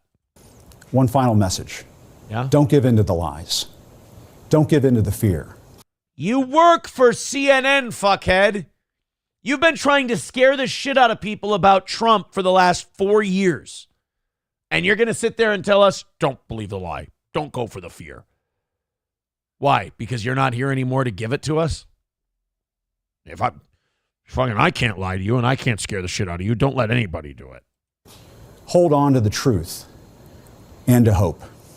Oh, even if you have to get out your phone, record that message. I will not give in to the lies. I will not give in to the fear. Post it on your social media. We're not. We voted for Trump. We showed you that we're not giving in to the lies and the fear. We got rid of Biden. We got rid of Kamala. Their lies, their fear. And we voted for the guy who said he wants us to do better. So people can hear from you too. I'll have more to say about my plans in the coming days, but until then, I want to thank all of you for tuning in. It has been an honor to be the word is both, Jim. I want to thank both of you for tuning in. Bro, this is CNN. This ain't Fox. I want to thank both of you for tuning in today. Welcomed into your home for all these years. That's the news. Reporting from Washington, I'm Jim Acosta. Oh, bye, Jim. Oh, sad boy. Oh, he's so sad. Jim Acosta is so sad. He not feeling good because he doesn't have a job anymore. You know, I wish I could feel bad for him, but he was always such a slimy sack of shit. Like that exchange. Remember that exchange he had with Trump where he was trying to white knight for that press lady? And then when he white knighted for that press lady, like the Trump people kicked her out. like the Trump people were like, all right, seriously, you're being an asshole now. Like it doesn't even make any sense. You just being a cunt. Like where is here? Let's just search Jim Acosta on Twitter. I'm sure it's one of the first ones that'll come up. Oh no, they here it is. Yep, here we go. Jim Acosta is out at CNN after 18 years. His biggest contribution to society was getting spanked by Donald Trump on live TV. Yeah, if you haven't seen this is a fun one. But your campaign had an ad showing migrants climbing over walls and so on. Well, that's true. But they weren't actors. They're not going to be doing that. They weren't actors. Well, no, it's true. Do you think they were actors? They weren't actors. They didn't come from Hollywood. Right. These were people. This was an actual, it happened a few days ago. And they're hundreds of miles away, though. They're hundreds and hundreds of miles away. That's not an invasion. Honestly, I think you should let me run the country. You run CNN. All right. And if you did it well, your ratings would be much better. If I may.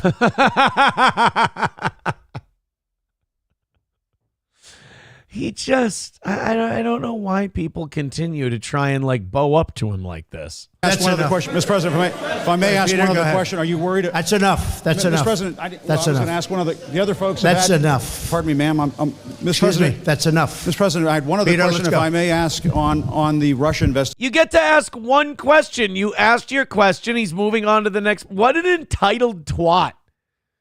And then to treat that woman the way he did, like her job is to take the microphone, give it to the next person. He keeps it and he like pulls it away from her. So nice to women, this Jim Acosta. Investigation. Are you concerned that you may have? I'm not concerned about anything with the Russian investigation because it's a hoax. That's enough. Put down the mic. Mr. President, are you worried about indictments coming down in this investigation? Mr. President. I'll tell you what, CNN should be ashamed of itself having you working for them. You are a rude, terrible person. You shouldn't be working for CNN. Oh, boy. I believe in the business we call that a good old-fashioned dressing down. Go ahead. I think that's unfair. You're a very rude person. The way you treat Sarah Huckabee is horrible. And the way you treat other people are horrible. That's not even the one where wasn't there one where he got kicked out? Like, didn't Trump kick him out of the meeting? I thought there was one. Oh no, maybe I am thinking of that one. Then there was the time he was at a Trump rally and the whole Trump rally chanted "Go home, Jim." For the man who wants to be the governor of South Carolina for another 4 years, that is Henry McMaster. And as you can hear behind me, Wolf, the crowd is very fired up. We have about a couple. Hey, put a CNN sucks right over his shoulder in the perfect spot so they couldn't cover it up. 1,000 people in this room so far. They are letting the press corps here know exactly how they feel about what we're doing here, Wolf. I can't hear you anymore. They drown him out with a "Go home, Jim" chant. Oh, they are funny little fuckers, aren't they? We could, you know what? We could almost like have a mini, like a fun miniature Jim Acosta retrospective here. Oh yeah, the time where he was trying to shit on Trump's immigration policy by showing that walls work. And here are some of the steel slats that the president's been talking about right here. As you can see, yes, you can see through these slats to the other side of the U.S.-Mexico border. But as we're walking along here, we're not seeing any kind of imminent danger. There are no migrants trying to rush toward this fence. Weird, right, Jim? They put up a border wall. And we don't see any immigrants rushing. Like, he thought this was a big own. He thought this was a big own. It turned out to be, look at this, a cell phone. And Jim Acosta's like, hey, I don't see a shitload of migrants running to the fence, do you? It's like, no, it might be something to do with a wall being there. Jimmy. Here in the McAllen, Texas area. As a matter of fact, there are some other businesses behind me along this highway. There's a gas station, Burger King, and so on. All I'm seeing is that it's really peaceful where they've got a border fence or a border wall. Interesting, Jimbo. but no sign of the national emergency that the president has been talking about. As a matter of fact, it's pretty tranquil down here. Oh, the time Jim Acosta accidentally advocated for a border wall. Attaboy, Jim. Let's go to, this is the one where he unironically, he doesn't realize the shit he stepped in on this one. My life has been threatened within the last few weeks, yet there's no coverage of that. And you all continue this narrative of attacking Trump. You just can't stand the fact that he won and that America spoke. Congressman, and that your view is very diminished. That's not the case at all. And your view is very diminished. I asked you to come on to ask you about these. It's not wrong. Tell the guy where he's wrong. By the way, thank you, Eccentric Sea Wizard, for 5 gifted memberships.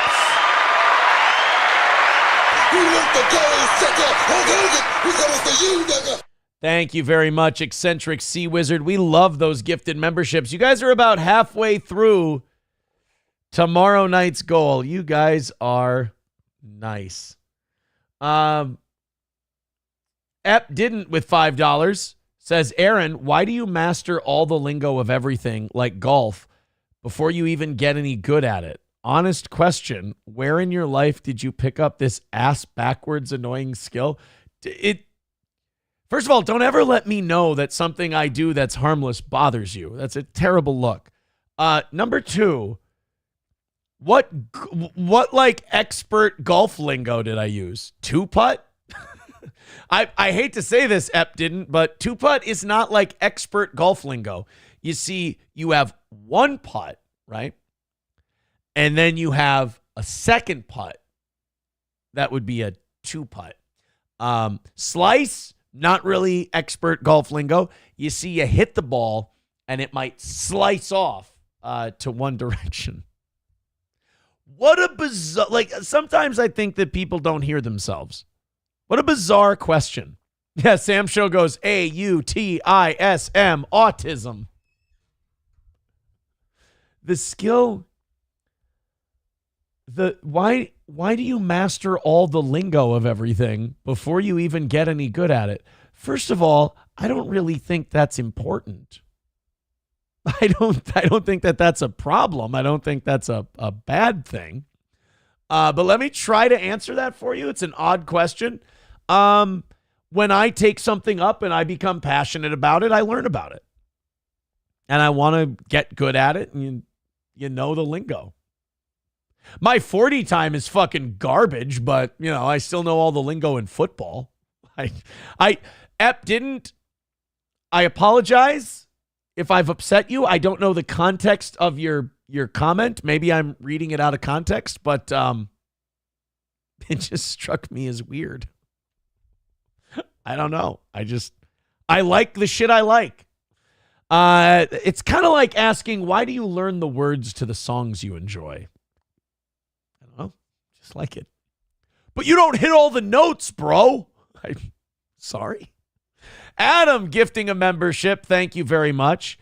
Dad Vet with $2 says, have you ever played Bandon Dunes? No. In fact, have I played a golf course outside of Minnesota?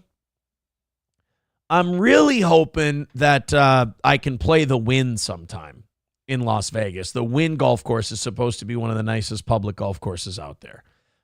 It would definitely be a one-time thing, though. I don't think, like, what is it? $500 a round. That's something you do on vacation, like where you're like, I've set aside a certain amount of money to go on vacation. I'll do this one time. It's just the idea of spending $500 on a round of golf makes me sick.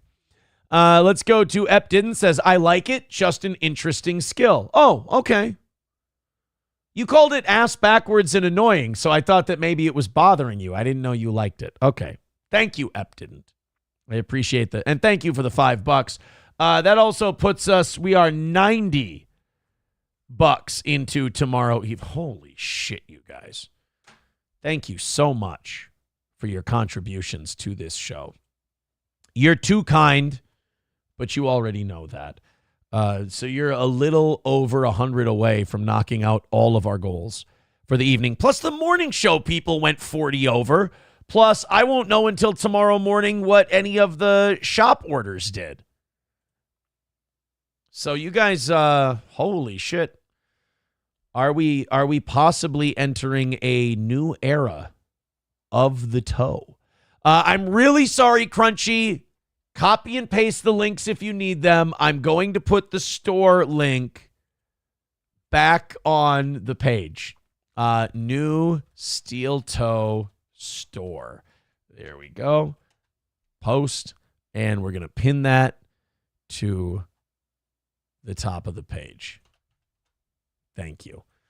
Oh, we are just getting started, guys. We got about another hour and change left. End of Silence says, I once found a wheelchair in the ditch. I used it to get pulled behind my self-propelled lawnmower. Billy Bob Norris says, I couldn't bring myself to spend $500 on anything unless it was absolutely necessary. Right? Like I have to buy a dryer. That sucks. But that's one of those things where you're like, well, that's something you got to have. And you buy a dryer for $500. Fuck, it lasts you at least 10 years, right? So you're talking about $50 a year to have a dryer. It's a screaming deal, if you ask me. All right. Thank you guys very much for your contributions. We do appreciate it. Let's continue on here. Oh, God. Oh, no. I forget what this rapper's name is. Dank DeMoss. That's it. Have you heard about the story of Dank DeMoss? Do you want to Google Dank DeMoss, DEMOSS, before we do this story? Because holy shit. Dank DeMoss is a big bitch. She apparently tried to get a lift. Not like a forklift, like a lift, like a ride, like ride share, Lyft, Uber, Lyft. She tried to get a lift. And the driver, when she came out to get the ride, the driver was like, oh, shit, no, you too big. Like she wasn't allowed in the lift because she was too fat. And now she's suing Lyft, or at least thinking of suing Lyft over the whole thing. We'll hit play on that in just a second. First, No Pen 15 Fathead with $5 says you should come to the golf simulator with Crunchy and I. There is a new golf simulator in town. In St. Cloud or Sartell now. And I shared it yesterday. People thought that I was doing a bit. They thought that I was goofing around and being a smartass. I didn't even realize the name of the place. I'm going to go find it here real quick. Let me just go to my Facebook profile here. Oh, look at that. I'm live. Everybody hit like. Let me find the... Here we go. So I didn't realize the name of the place. I just saw that there was a golf simulator that was opening up in town. This looks like it's in Sartell. This looks like it's by that Jimmy John's and Hardee's and all that, and the tobacco shop. I just shared it because I was excited about a golf simulator being in town. And then everybody was commenting on it going, oh, I get it. You fucking idiot. I understand. I swear to God, I didn't mean anything by it. Swing House. I think this kind of shows that I'm over that period of my life kind of before everyone else is, because I posted this not thinking about it. And then when everyone started making jokes, like even SP was telling me, she's like, you're unbelievable. And I'm like, what? She goes, Swing House. I go, honestly, until you showed me, I didn't even look at what the name of the thing was. I just saw the St. Cloud Times post talking about how there's a 24-hour business offering 2 simulator rooms with a range of golf activities. I didn't even notice that the place was called Swing House. I thought it was funny once people pointed it out. But I was just excited that, there's a black kid playing basketball. I was just excited that there's a golf simulator 24 hours in town. This is, they do have a photo gallery of the whole thing. Here's, I don't know. I don't think I've ever done one of these. Customers can use Swing House's golf balls and clubs free of additional charge. Currently features 2 simulator bays available for reservations, which feature the simulator screen, TVs, and seating. Is there booze? Is there booze? Features over 350 golf courses to choose from. County Road 120 in St. Cloud. Okay, so it is exactly. Oh, my goodness. So it is exactly where I thought it was. Okay. I still don't know how those work. I still don't know how those golf simulators work. That's my level of technological know-how. Thank you very much to Eccentric Sea Wizard says, do you have coffee available anymore? Yes. CrescentMountCoffee.myshopify.com. CrescentMountCoffee.myshopify.com. There it is. Oh, I think I took April's Magic Bean off there a while back. So there's no more April's Magic Bean, but there you go. The Steel Toe Dark Roast is still going. We've still got that up there, the medium and dark roast. Steel Toe Morning Show. We got the whole bean and the ground coffee. I still have some of that anniversary blend left over, I think. I don't drink coffee, so I don't know. But all of the prices include shipping. So $24.99 for 1 pound, $19.99 for 12 ounce. There they are. CrescentMountCoffee.myshopify.com. So from what I've been told, it's very good coffee. Again, I'm not going to pretend that I'm a big coffee guy just because we have one, but I've been told it's very, very good. Let's go to Dad Vet with $2. He says, to be fair, you're now known as the king of swing. Am I really? I'd rather not be. It's a bad idea. You shouldn't do it. It's not even once. Polyamory does not work. It is, especially when you do it with drug addicts and cult leaders. It's when the guy when there's another guy and he kind of resembles David Koresh a little bit. It's a little. The percentages go down at that point. All right, let's talk about Dank DeMoss. She tried to get a lift, and they denied her because of her size. Now, you tell me if they were off base by denying this person a ride because of her size, if they were being a bit sizist, or if they had a legitimate gripe. There you go. I mean, I'll be honest, I don't know how that fits in a car seat. I don't. Even if you put her in the back seat, it's like that's going to take up the whole area. And if it's a car, forget about it. If it's an SUV, maybe with bucket seats, maybe. But like, she's Melton sized. People like that ain't fitting in a car, bro. Tells us she was just trying to get to a Detroit Lions watch party this month when her lift rolled up. As I'm walking, I see. No offense, and I know, we bad bitches and we're proud of our bodies and sexy at any size and all that, but could you dress a little modestly if you're disgusting? It's like, have a little bit of, just think about the rest of us for a little bit. I know you want to show it off, but like when you're constantly doing this and you're pulling your shirt over your rolls, like you're not comfortable, we're not comfortable. Let's figure out something else, huh? See him like making faces or whatever. I'm like, oh man. She already knew. I can fit in this car. No, believe me, you can. Yes, I can. Believe me. He told her there. It's also bad for the suspension, dude. You don't want her in there. You're going to be throwing up sparks every time you hit a bump. By the way, if you're arguing with the driver about whether or not you can fit in the car, you can't fit in the car. Like, never have I approached a car and someone said, you're not going to fit in this car. It's just, I will. I can. I fit in all cars. Some are more comfortable than others, compacts, less comfortable than sedans. But I've never gone to a car and the person's like, I don't know. If there's even a hesitation that you can fit, you probably can't.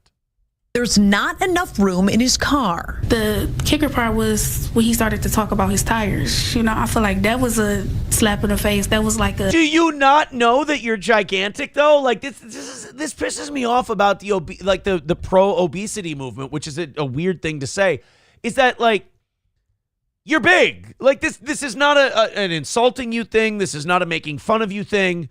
This is a fact of the matter thing. You're big. Physics is at play here. My tires, it's going to be rough on my tires to bring you in here. You're very, very large, and I didn't do that to you. So it's not my responsibility to make you feel better. My tires, The driver said his tires could not handle her weight. Every big person you turn down because they can't fit in your car? Yeah, because they need to order the Uber XL. No, You're making this guy be a dick, by the way. You're forcing him to be a dick. You're like, oh, so other big people come into and you don't let them come in? It's like, there aren't many people as big as you. No offense. And yeah, if there's another person who comes in and they're as big as you are, it's going to be a problem. I don't never have to order Uber XL. He apologized, canceled the ride, and left her there. The rapper says she's pretty tough. I get the money and flip it and make some food. Dank DeMoss, as she's known at the mic, is crushed by the whole situation. I just want What the fuck is this? them to know, it really hurt my feelings. It looks like Lyft might be hurting pretty soon, too. I knew it was illegal, and I knew that it was wrong. Her attorneys, John Marco and Zach Runyon, say weight is a protected characteristic in Michigan by law. Okay, but again, physics are at play here. So because weight is a protected thing, which it shouldn't be, because that's kind of insulting to people who are in wheelchairs due to birth defect disabilities, diseases, physical limitations. Fat is a choice. Body size is a choice. You have a choice to be 300 pounds or not. So this idea that somehow you get the same protection as someone, who has, I don't know, MS or spina bifida or something like that, that's insulting. You chose to look the way you do. You chose to become an inconvenience to size-constrained things. This isn't like you're making your problems everyone else's responsibility. And I'm sorry, I don't care what the law says. That's not fair. It would be no different than a driver pulling up and saying, I don't want to have black people in my car, or I don't want to have... There's no black person. I mean, unless the person's wearing blackface. They chose to paint their face black.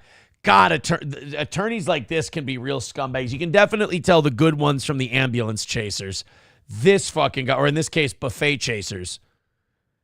You can definitely, oh my God, it's no different than if a black person, you're making a dishonest argument. You know that that's not the same, and you're still making the argument anyway because you want to be smooth.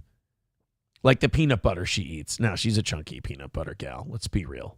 Have Christians in my car or Muslims in my car. It's the same. Under the law, it's the same. Being Muslim or being Christian doesn't put more weight on your suspension. It really is a question of safety. Lawsuit is filed. Since she posted the encounter on social media, other full-figured folks have reached out saying the same thing happened to them. Full-figured folks, as if it's like something we all did to you. Give me a break, man. Give me a break. Thank you to Final Boss for gifting a membership. Thank you, buddy.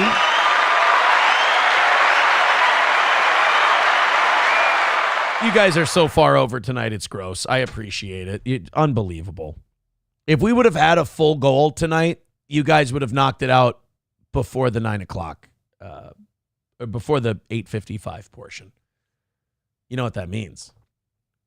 I'm going to get more people who are saying, Aaron, Monday or Friday, you made a shitload of money. You didn't mention the goal. Tuesday morning, you made a shitload of money. You didn't mention the goal. Tuesday night, made a bunch of money. Didn't mention the goal. I know. You guys are making good points. We do a good show. People throw money at it. You guys are incredibly generous, and I appreciate it. By the way, the new Save Gordy shirts and hoodies and mugs are up in the Steel Toe shop. We will have more of this as time goes on, but go ahead and grab those. Let us know how they are when you get them. They come in different colors. The links are pinned to the top of the chat if you'd like to grab your new Steel Toe merch. Let's go to End of Silence. I want to listen, but I don't care enough to. She has to be terrible. 99.9. Jesus Christ. Imagine the size of her turds. What's the, what's her name? Tank DeMoss. Somebody called her Tank DeMoss. Dank DeMoss. Let's see. Dank DeMoss. Oh, God. The top thing on her is the news report. First two videos are the news report. All right, you want to watch Feel My Pain by Dank DeMoss. Feel your pain. What, when the buffet's closed? All right, let's check it out. Oh, my. Well, she's running. That's good. Like, okay, allow me for a moment. Don't you get tired of having to walk like that? Like, don't you get tired of the chafing? Don't you get tired of the waddling and all? Like, it's uncomfortable to be that big. That's why I just can't take seriously the morbidly obese people who go, oh, I'm beautiful at any size. Like, you don't believe that. It's not comfortable to be you. It's not comfortable to get out of bed. It's not comfortable to walk around. Don't bullshit me. You would be, but they don't want to have the work ethic. They don't want to have the discipline to drop weight, which is interesting because if you just ate 1,500 calories a day, if you're her, weight would start dropping off immediately because you have to eat a lot of calories to sustain that body size. You cut it down to 1,700 calories a day if you're her, and her body will just start eating itself, and she'll lose weight. But don't sit here and tell me how happy you are. Don't sit here and tell me how powerful and beautiful and big at any or beautiful at any size is. You're lying because I see you walking. I see you wheezing and it's you're just not comfortable. But you don't have the discipline to drop the weight. So instead of trying and failing, you're terrified to fail to drop the weight. You'll make fun of yourself. You'll make jokes about how fat you are. You'll make it make fun of yourself before anyone can make fun of me. You'll just have all sorts of copes built in. Oh, I mean to be this big. No, you don't. You just don't have self-control, and you're afraid that if you try to lose weight, you'll fail, and then you'll feel even shittier.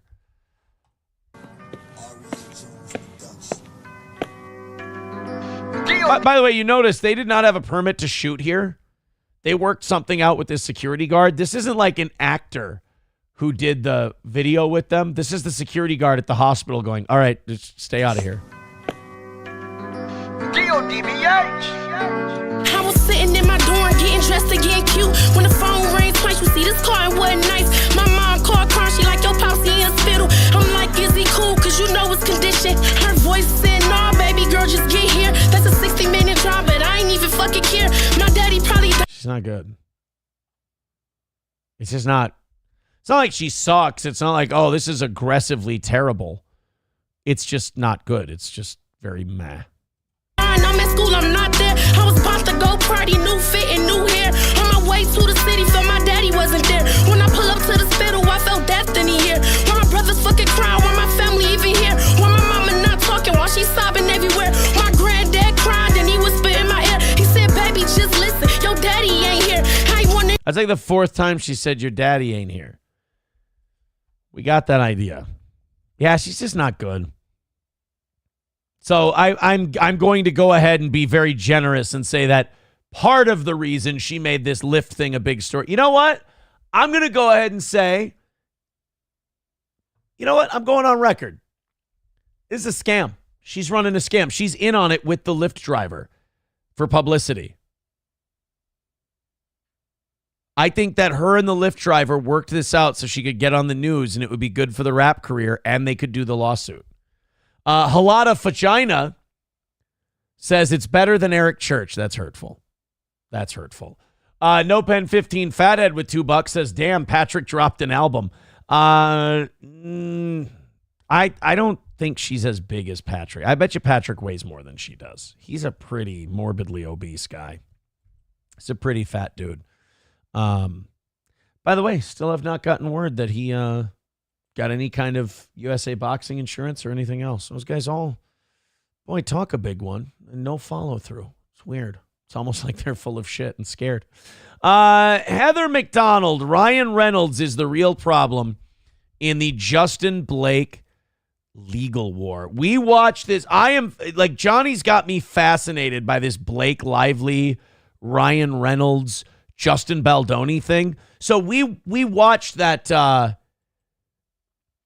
we listened to that Justin Baldoni voicemail he left for Blake Lively where he was being really fucking creepy and like apologizing over and over to her. I'm going to tell you, I think this Justin Baldoni is the creep in this Blake Lively, Justin Baldoni, Ryan Reynolds thing. I think Ryan Reynolds probably went a little far. It seems like he's been like kind of like shitting, low-key shitting on him in like movies and stuff. But I think this Justin Baldoni is kind of a theater kid creep. And he probably got a little weird with Blake Lively. But they pulled aside this Heather McDonald. Now, correct me if I'm wrong. Isn't Heather McDonald the comedian who collapsed on stage, arguably from the vaccine? Isn't she the chick that passed out talking about the vax? Let's check this out.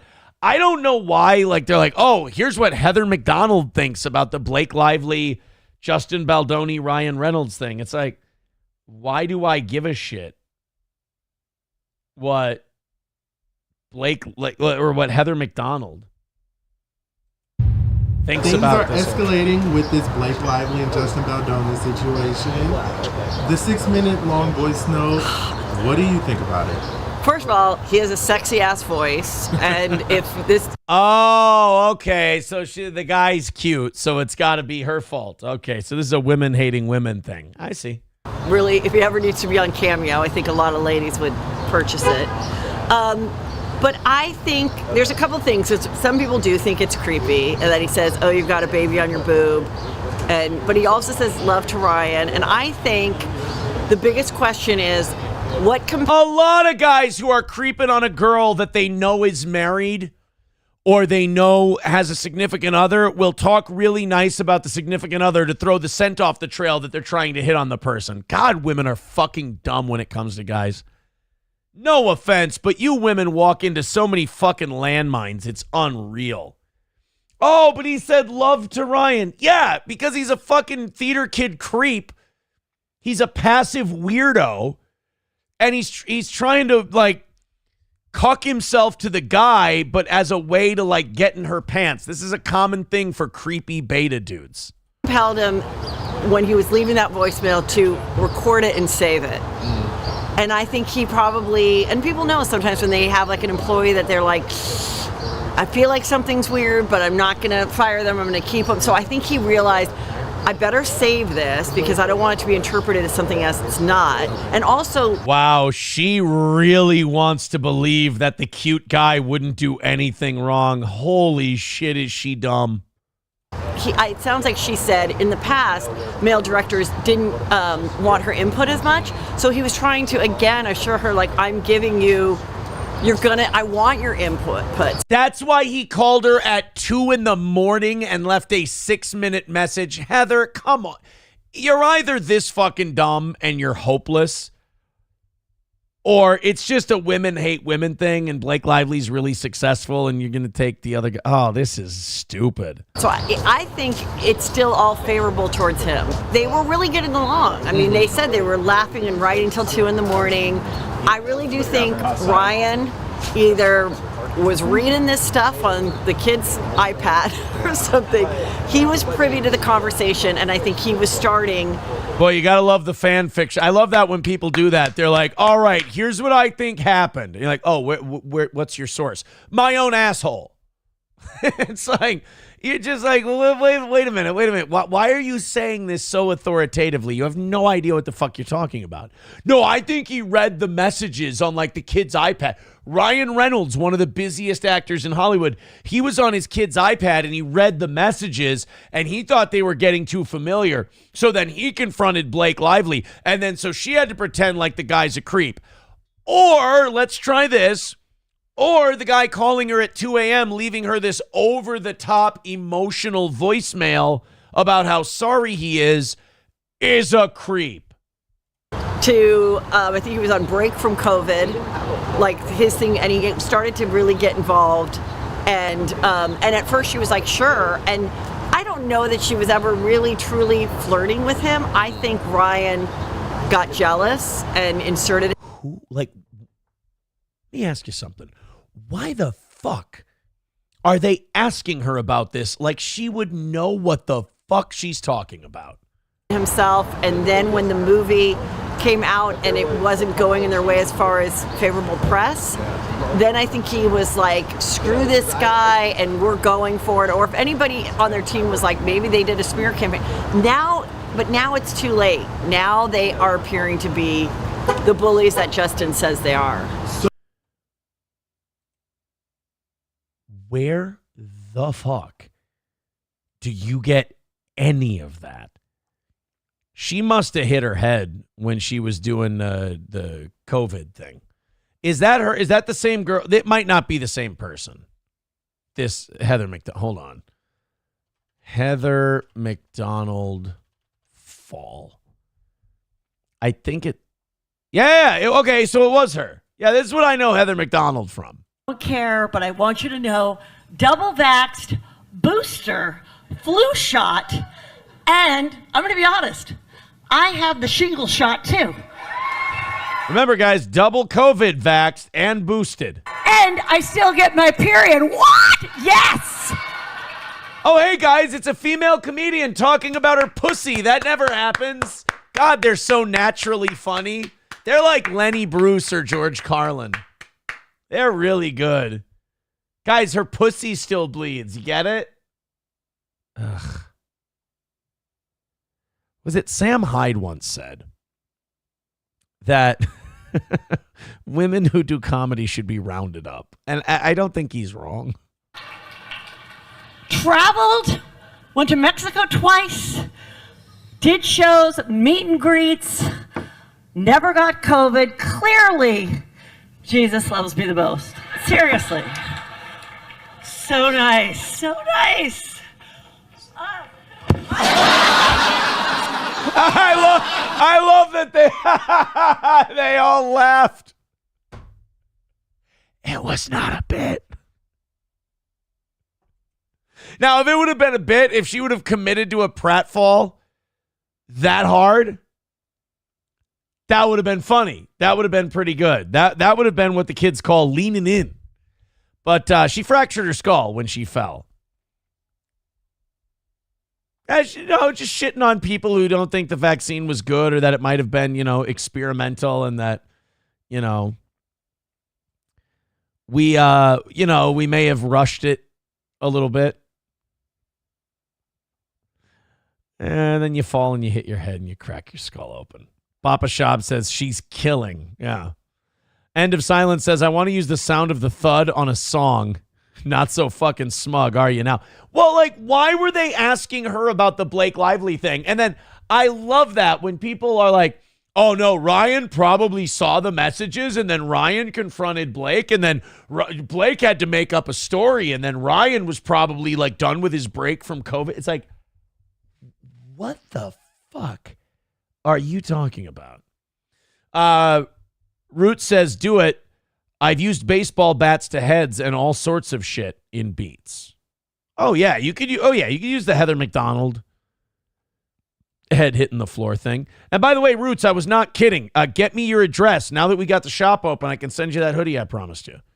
Absolutely. See how much nicer that's going to be than calling it. It used to be I had to email the place, count how much of everything I needed, make sure I got the sizes right, send that in. And, depending on how busy they were, sometimes it would take 2 weeks. Sometimes it would take 6 weeks.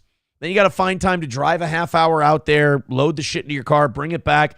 Then you're going to buy the packaging. You're packaging it all up by hand, handwriting out the address. The whole deal is pain in the ass. I really prefer it this way.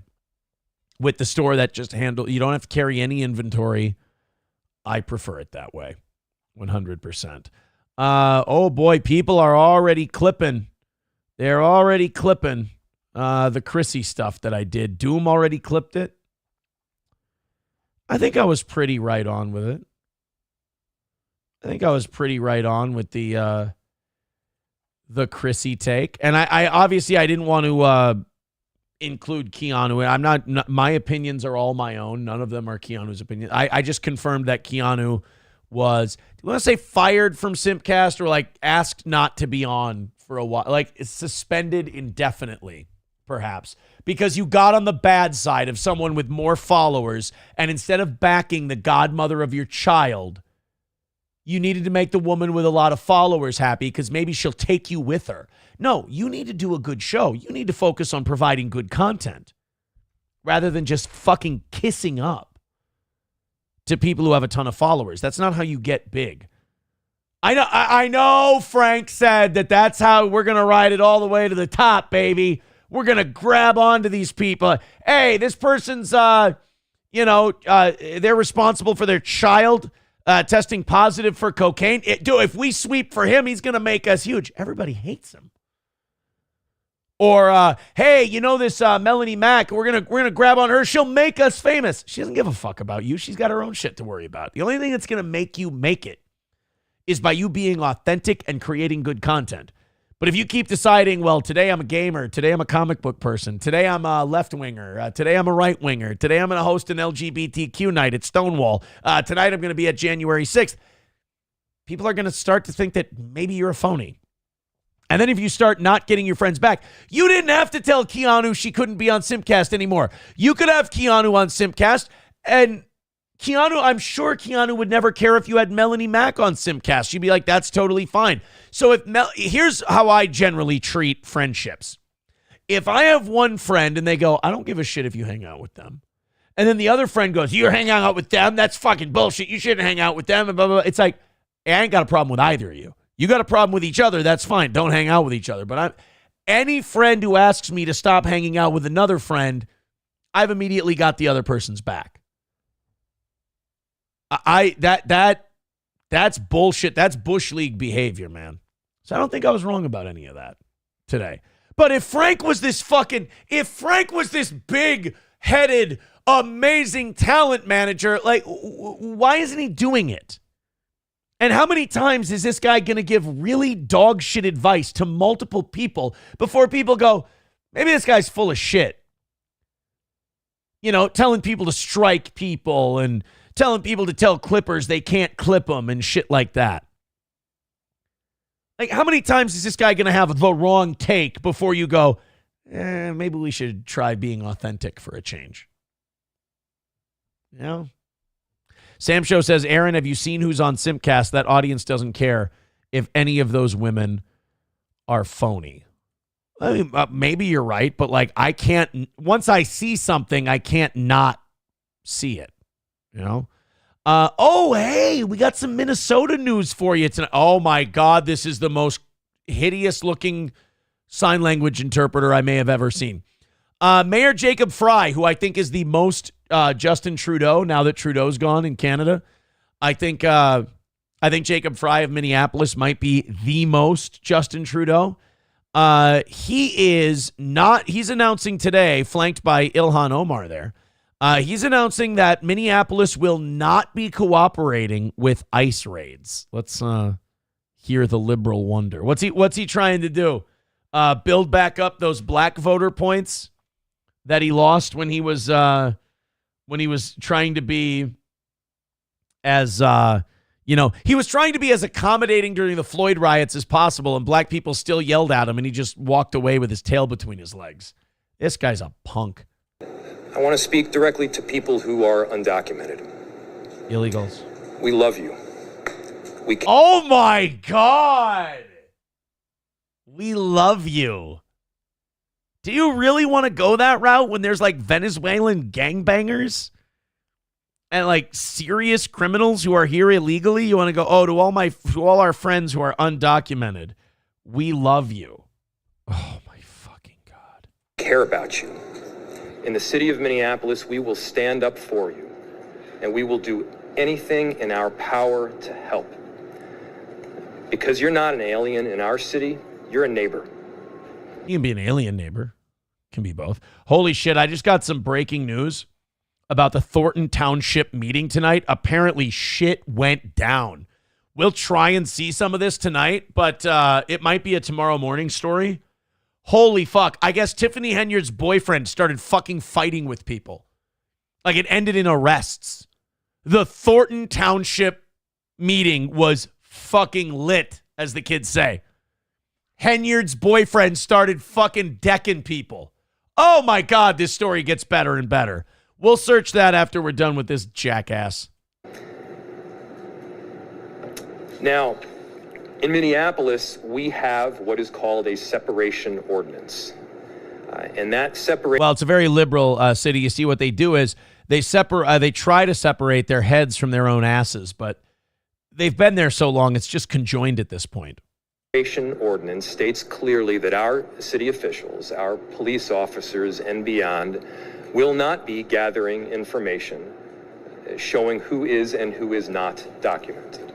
We do not ask the question with regard to immigration status, and because we haven't... Right, because why would you want to help clean up your city and make it a safer place for your citizens? I mean, you don't want to be politically incorrect.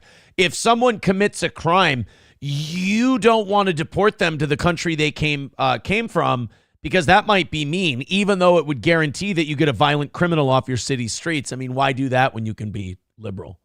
That's why you people are losing. Like, you're just going to keep losing. And, you know, it's too bad because you have some good ideas. You just don't let the people who have those good ideas to the forefront. You let jackasses like this and Ilhan Omar to the forefront. You have people who have good ideas, like no more letting these multinational hedge funds buy single-family houses. Ban them from it. I like that.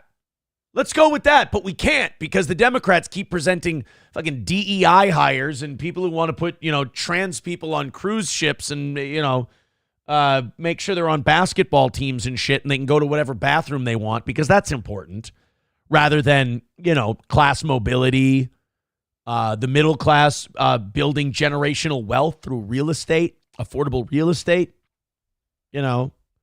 Why develop policies that might help the middle class with things like home ownership when you can talk about women being able to whip their dicks out in the ladies' room? The question, we don't have any data to show documentation status in our city. Our police officers will not be cooperating with federal law enforcement. So Minneapolis is further neutering their police force. Again, you have violent criminals who do not have a right to be here. You could get them not only off the street, but out of the community for good. And you're going to deny doing that because you don't like Donald Trump. You are putting your citizens in danger. This guy should be impeached for this. You are putting the citizens of your city in direct danger for partisan reasons. This guy should be kicked out of office.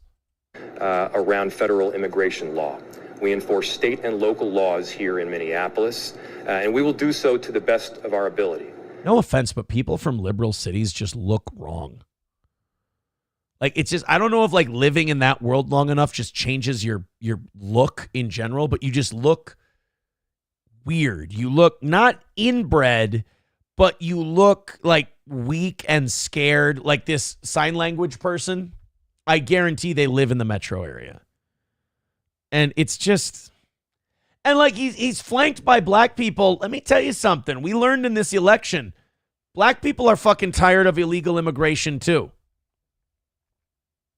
So let's not pretend that like, hey, I've got black people behind me. They love what we're doing. Not really. Not really. Oh my God, Rusty, Jesus Christ.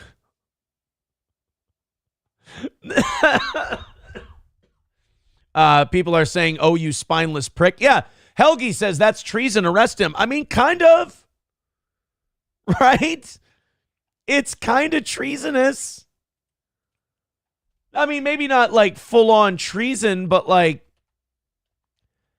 you're taking the safety of the city and you are purposely making it less safe so that you can stick it to the president. Oh, boy. Let's go to... I'm surprised they didn't fire the Downey guy after his TikTok drive-by. No, different guy. different guy. Sam Show says, holy shit, this is funny. Dude, this is what, in Minnesota, this is the mayor of our biggest city. That's what we deal with. If you ever want to know how Minnesota breaks down politically, it goes that guy's city, Rochester to the south, blue. The whole rest of the state red, except for maybe Duluth, some of the Iron Range stuff. But it's like a sea of red and these little tiny dots of blue, but the little tiny dots of blue are where all the people are. It's, they like that guy there. To give you an idea of how fucked Minnesota's Twin Cities are, that guy's popular in Minneapolis. And the people who don't like him in Minneapolis, they want somebody they don't think he's left-wing enough. So that's what we're dealing with here. So when you see Trump losing by like a point and a half in Minnesota, and you're like, boy, it's really close, you got to turn some of those people, which don't hold your breath. That's all I'm saying. Trump banned HRT from minors today. Yeah, we're gonna go over that tomorrow morning as well. We're gonna get that was a ballsy move. I like that. Trump banned. He made it illegal for anyone to transition people under the age of 19. Yeah, people are writing in. Mayors like this need to be. I can't read the rest of it. Crunchy has some thoughts on Blake Lively. She says Blake Lively is a control freak that wants to be a writer, but is a woman and basic. And Justin is a beta, but tried to placate Blake and keep the script on plot. Ryan Reynolds simps for his wife. Blake and Ryan tried to play on Justin's creepy beta personality and tried to bully him with Taylor Swift. Now they're Hollywood fighting. Oh, is that what it is? So basically, those two kind of teamed up against him, but he is creepy. So I do have this Justin guy kind of diagnosed, but those two are kind of shitty too. That's what I'm gathering. All right. It's Hollywood. I can understand there being no good guys in a Hollywood story. I mean, that I almost called him Justin Trudeau, Jacob, for that Mayor Fry thing. Unbelievable. It's just, I mean, it's one thing to have a political stance that's different than the president of the United States. It's a whole other thing to go, I'm not going to report criminal illegals because I don't want to make them mad because we love them here. Fuck, this state isn't. You know what really sucks about it? You guys are going to think I'm nuts, and that's fair. I like it here. I don't want to leave Minnesota. It really is a nice place. I will say this. This is the time of year it starts fucking with your head here. I know you hear people talk about that and like in cold weather climates, like it starts to fuck with your head. It's SP and I were talking about this the other day. It's starting to get into those doldrums of winter where it fucks with you because it's like, even when it's light out, it's still gray. And you're like, I'm kind of getting tired of the gray for a little. I'm starting to kind of go a little crazy because of the gray. And you're inside a lot. Spring and summer and fall in Minnesota is beautiful. 6 months out of the year, it's perfect here. 6 months out of the year, it fucking stinks. But it's nice enough. It's quiet enough. It's good. But there are just certain places, and where all the power lies. This is where the power lies, brother. Where the power lies in Minnesota, they are just so inept and so stupid that this state is still pretty good in spite of itself.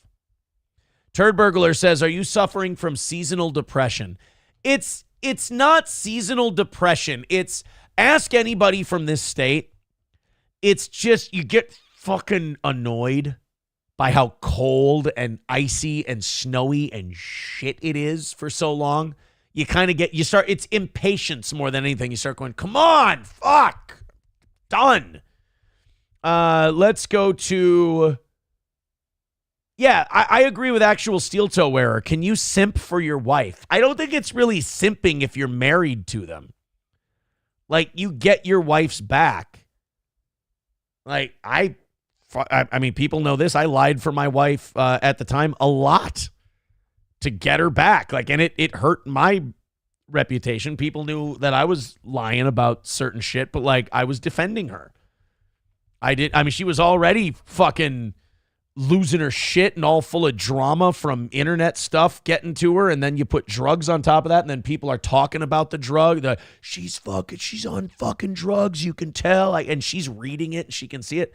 And you can call it simping if you want to, but they're your wife. You lie for them because you know the reality of the situation and where they're at, and you're like, she doesn't fucking need this right now, So yeah, I don't think that I agree with actual steel toe wearer. I don't think you can simp for your wife. I think that's just called getting your families back. $4.99 from Red Fox Mad says Governor Tim Walz thinks the same way about the illegals. So does our Attorney General. Oh yeah, I'm sure it's pervasive in the state of Minnesota, in that political line of thinking. I have no reason to think that they believe anything different. All right, let's do this Bill Burr segment, and then let's do a little Ed and Michelle. I like going that route. We are doing an extra, we're doing a 3-hour show tonight because, A, you guys have been ridiculously good last night. You knocked out a couple goals for us, and tonight you knocked out a goal and a half. You knocked out tonight and half of tomorrow, so thank you very, very much. Let's do this Bill Burr thing. Bill was on, I think, Howie Mandel's podcast. Yeah, he laid into Howie Mandel because Howie had Billy Corgan on. And there's this rumor. I don't know if you've heard about this. I forgot about this until I saw this clip. There's a rumor that Billy Corgan and Howie Mandel are half brothers. I believe, I think it's through their, that wouldn't make sense if it were their mother, would it? Oh no, Bill Burr. Wait, Bill Burr? No, I'm thinking of somebody else then. It's either Billy Corgan or Howie Mandel. Somebody thinks that somebody else could be their half brother because of, maybe it is Bill Burr and Billy Corgan. It could be it. I thought it was Howie Mandel. Wow, I totally fucked this up. I'm sorry, guys. Let's hit the reset button. Mandel said he thought the appearance would be a good surprise after Corgan revealed Mandel told him Burr was fine with coming on the podcast. So I guess the backstory to this is Howie Mandel kind of laid a trap for these guys, kind of laid an ambush on this interview, and Bill Burr did not appreciate it. And I don't like that people think that Bill Burr has lost his edge. I think there's a lot of people, and they tend to be right-wing typically, who think that Bill Burr was once this Republican guy, and now he's not that Republican guy anymore. And that's not true. Bill Burr was never a Republican guy. He's always just kind of been an outspoken dick. And being an outspoken dick has always kind of been tied with being on the right. But Bill's still an outspoken dick. And a lot of people are like, oh, his wife changed him and this and that. I don't think so. Bill got married. Bill got older. Bill had kids. That shit does change you. I don't think Disney took away his edge. I don't think his wife took away his edge. I think people wanted Bill to be a certain thing, and Bill wasn't that thing. So then people went, wait a minute, he's not what I want him to be. He's changed. Turd Burglar says, did you see Kurt from Uncivil Law say that Google hack is a big deal if they can well, we've proven it. We got there's a lot of things going on with that. I don't want to jinx it. It's in the hands of it's in the hands of multiple jurisdictions, and we will see what happens with it. Computer things take a long time. That's I don't want to fuck with anybody's work they're doing on any of that. I know where it's at, and you'll know when we know. How's that? Let's do this Bill Burr, Billy Corgan thing, and let's see if Howie Mandel's being a dick, or maybe Bill Burr and Billy Corgan are being sensitive. Let's oh shit, how long of an ad are we going to get for this? What do you think? Is this a 30-second? When you go on Mediaite, I use Mediaite a lot. Maybe I should subscribe to Mediaite Plus. But if this is a hot video, it'll be a 30-second ad. If it's not doing so hot, they'll let you skip it in 5 seconds. Oh, wow. I would have thought this was going to be a 30 for sure. All right, here we go. Who's here? Oh, hey, what's up? Sit down. You're an asshole. Oh, wow. So Howie had Bill Burr on his show, and then he brought Billy Corgan on, unbeknownst to Bill, because of the half-brother allegation. Okay. Why? Because they're both bald, white Irish guys? Stop it. Billy Corgan. Billy Corgan. Yeah. I'm an asshole? Yeah, I thought this would be great to bring a family together. He didn't tell you. He told me you were totally cool with me coming. That's what he does. That's what he does. I thought it would be a good surprise. Can this be like edited out or no? I can go. Let me ask you, are they putting on a bit, or is I think Bill Burr's serious? I think the rubbing the I was thinking that they were both doing a bit at first, but when Bill started rubbing the arms of the chair, I was like, oh, he's fucking pissed. That's like a soothing thing that he's doing.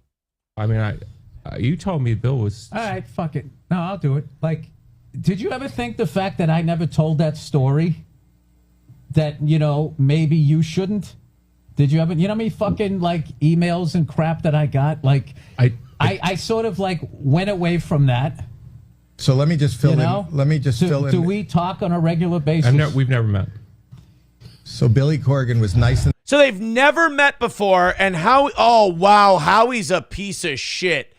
Howie Mandel told Billy Corgan that Bill Burr knew about this and that Bill Burr was cool with it, and yeah, come on the show. Bill Burr's fucking pissed at Howie for doing this, but he's pissed at Billy Corgan for laughing along with the we could be half brothers thing. And Bill's like, I never fucking talked about it publicly. Do you think that maybe there was a reason for that? And he's pissed because he got a bunch of emails and shit because Billy Corgan thought, it'll be funny to tell this story about how maybe Bill Burr and I are half brothers. Wow, I'm 1,000% on Bill Burr's side here. And fuck Howie Mandel. I'll tell you why I don't like Howie Mandel. He likes to play Mr. Nice Guy. Oh, but I'm scared of germs and I have my gloves and I'm so sweet and liberal. But he's a little passive-aggressive cunt and he's done shit like this all the time. He did an interview with, is it Jamie Lynn Sigler? The girl who played Meadow and Anthony Jr. on The Sopranos. And he was a fucking cunt to both of them the entire fucking time. And now with this Bill Burr thing, he's trying to do he's buddies with Howard Stern. And he's trying to do this Howard Stern shock jock shit. But instead, he's just pissing off Bill Burr. Enough on my podcast to talk about the fact that he told a story that he had never told before, that his father... That's what it was. That's why I was confused. Billy Corgan told the story on Howie Mandel's podcast. I thought the rumor was Billy Corgan and Howie could be half brothers. He told the story on Howie's podcast that him and Bill Burr could be half brothers. That's not something you air out on a fucking show, by the way. Traveled? My stepmother said to me, do you know who Bill Burr is? Bill Burr might be one of the children that your father sired in his days on being a traveling musician. If you do the math.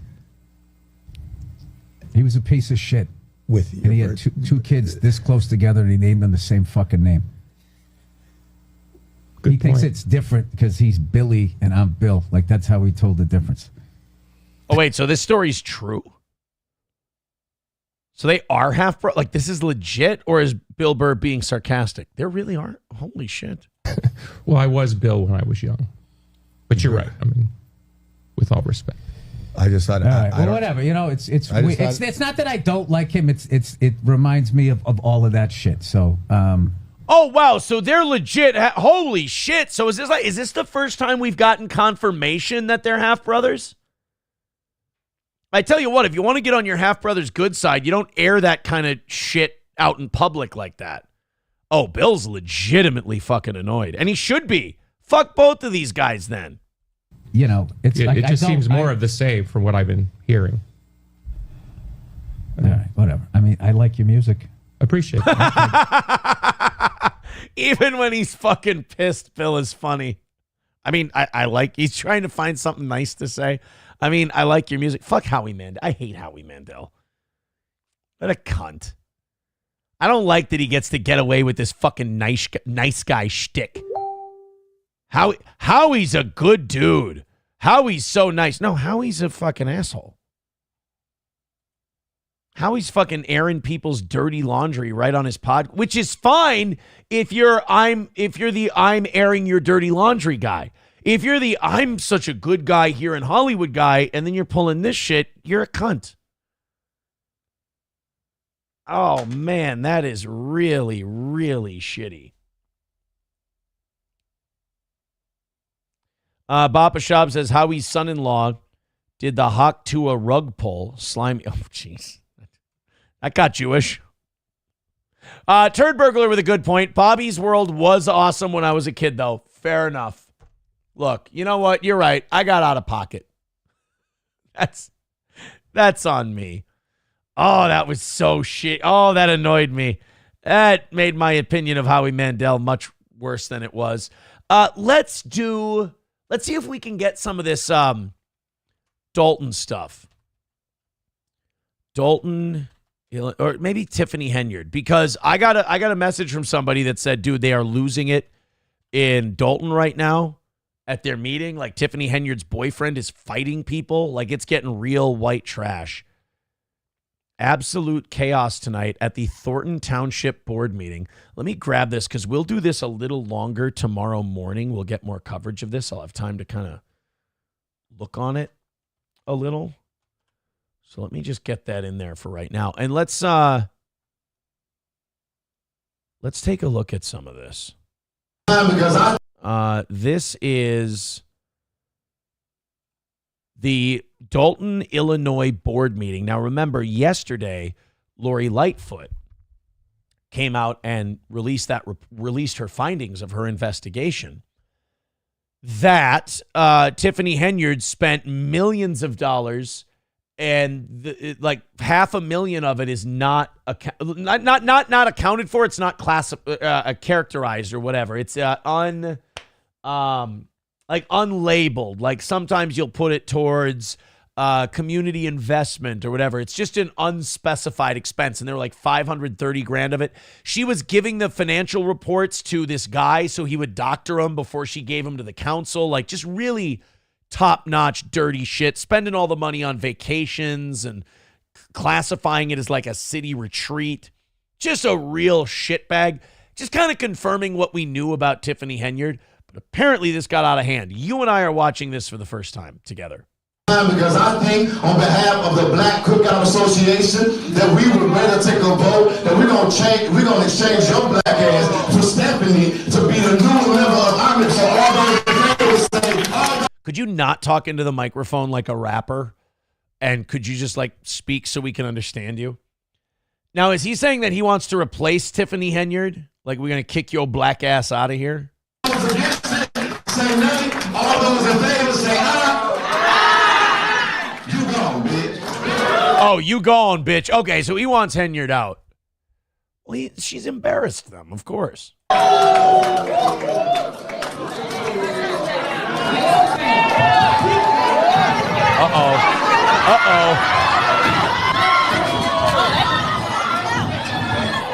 Just started punching people. All right, so one of the guys in the back yelled something at that dude, and then he came out and started punching. We're gonna get more news stories on this before I go to bed tonight. We're gonna have kind of a more clear view of what the hell happened. But this just took place like in the last hour at Dalton. They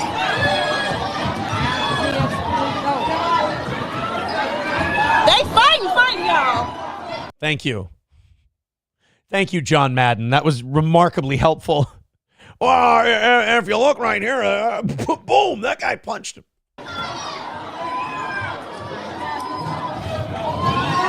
Oh, wow, they're still going at it.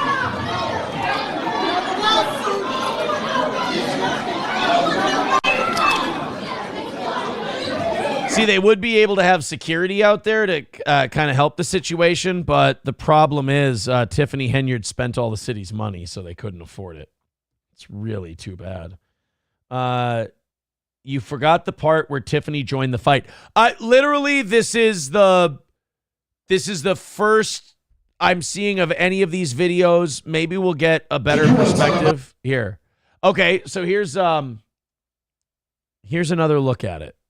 Them not coming to work, but we've been hearing about what you've been doing while you've been at work, and I'm gonna give away the rest of my time because I think on behalf of the Black Cookout Association that we would rather take a vote that we're gonna exchange your black ass for Stephanie to be the new member of Congress. So all those in favor say all those. So they want to have this Stephanie lady be the new leader of the new supervisor of the city, and they want to exchange her black ass, as he said. Against it, say nay. All those in favor say aye. You gone, bitch.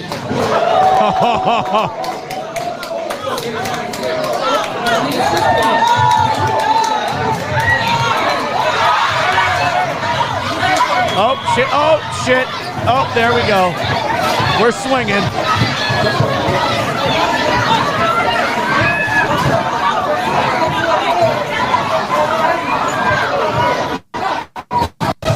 Hey, white people, this ain't your show. Get the fuck out of there. You're just going to get caught up. And somebody texted me and said Tiffany Henyard joined in.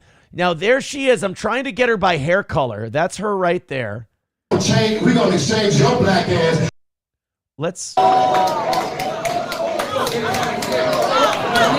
So somebody said, like that guy in the sweatshirt said something to that guy to get him to turn around. So is that Henyard's boyfriend?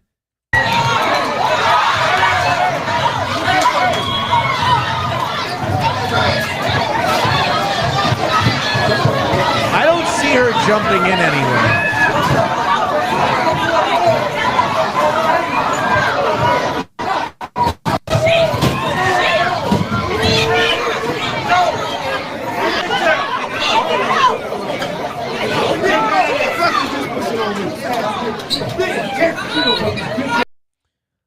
Oh, I guess there's still 50 seconds left. That ain't right. Now, woman, go out. That ain't right.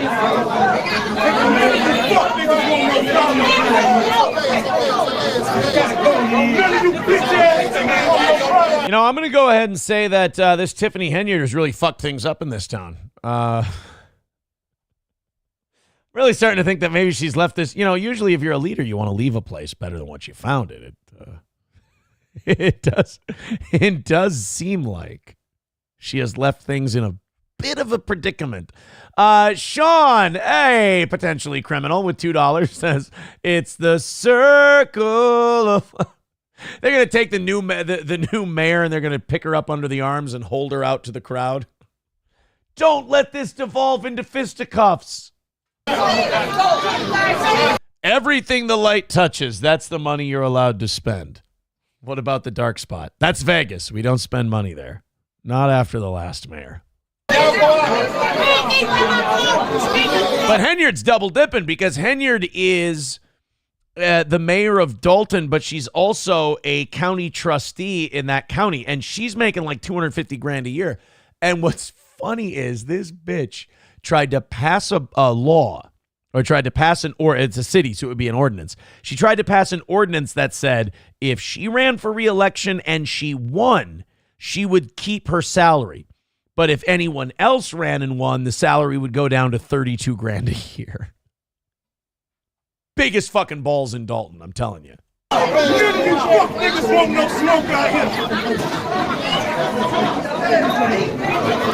You know what happened? Before she came out, she didn't rub the stump for good luck. And then this ended up breaking.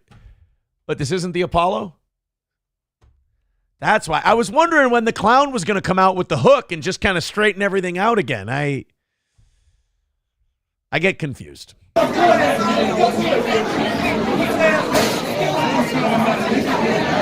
you niggas home. All you niggas home. I remember when I worked in Litchfield, Minnesota, my first radio gig.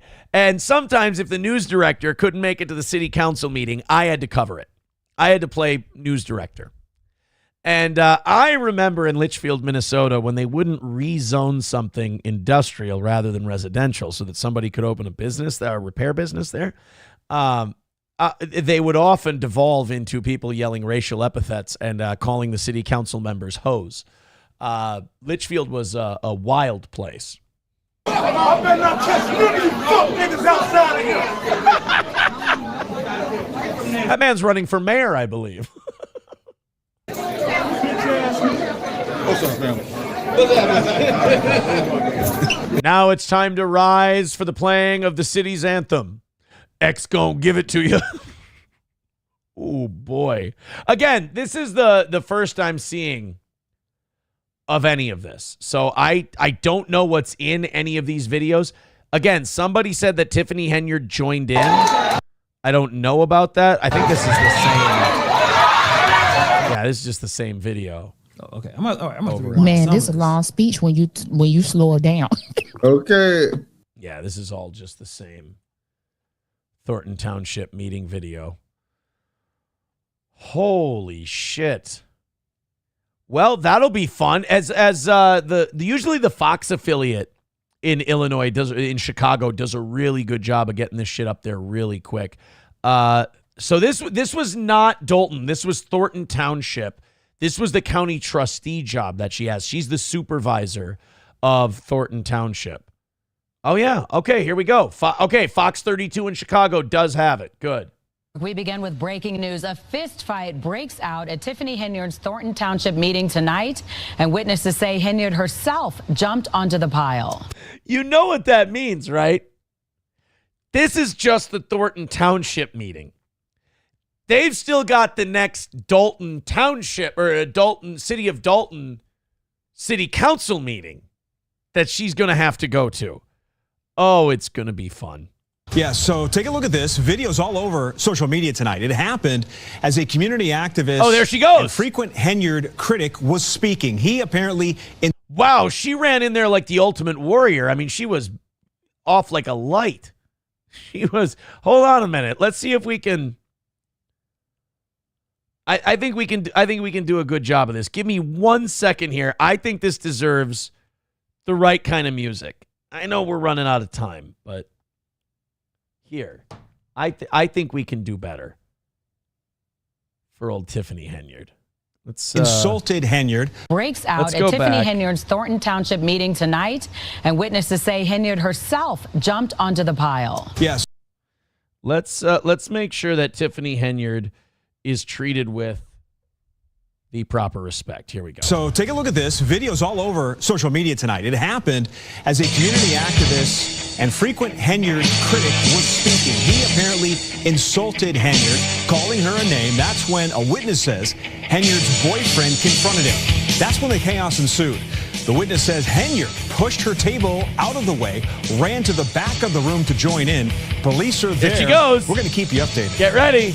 Oh, come on. Go back. We begin with breaking news. A fist fight into the pile. Yeah, so take a look at this. Videos all over social media tonight. It happened as a community activist and frequent Henyard critic was speaking. It's way better when you do it that way. Oh, these township meetings and these city council meetings don't understand what they could have if they just put a little bit of production effort in.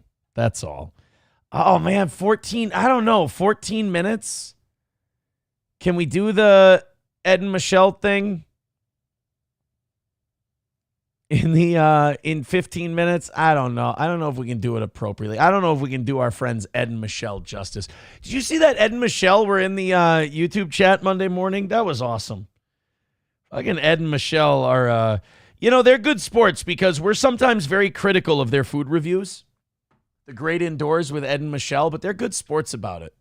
I like them. Helgi says, now that's how you do a meeting. Yes, precisely. All right, they're going to Moe's Salsa Buffet. That's what it's called. This is a shorter one. You know what I like about Ed and Michelle? They don't bother with things like makeup. It's not a big Hollywood production. They're very, early Tarantino. They go for like a grittier, local, indie feel. MN Vikings with 199 says going to check out Swing Golf tomorrow in Sartell. You know what? I want to also.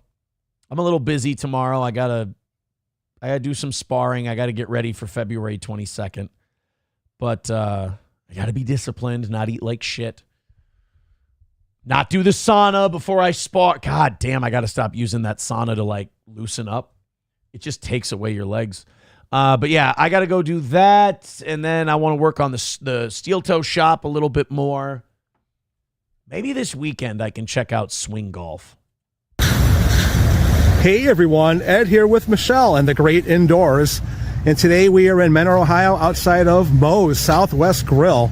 Michelle, they have like a salsa buffet in there. Okay. Remember? What the fuck is, like, I think salsa buffet, I think like you just load up a plate with salsa. What are you just having, like sauce soup?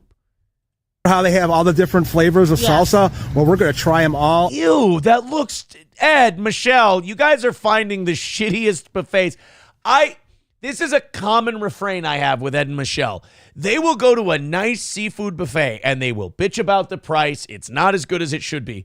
They will go to dog shit slop, strip mall Indian buffet that looks like garbage, and they will go, the owner was nice, the food was delicious. You're like, I don't believe you. And get lunch. They'll go to buffets that look like the one Cousin Eddie took Clark W. Griswold to in Vegas Vacation. I'll have some of the blue, please. What do you think? Are you up for this? Welcome to the Great Indoors Mexican style. Oh, yeah. Ole, ole, oh. How do you not love? Like, Ed has to give it up and realize that Michelle is the star of this channel. I know he wants to be like the ringleader and the host and the main guy. Michelle's the star of the Great Indoors.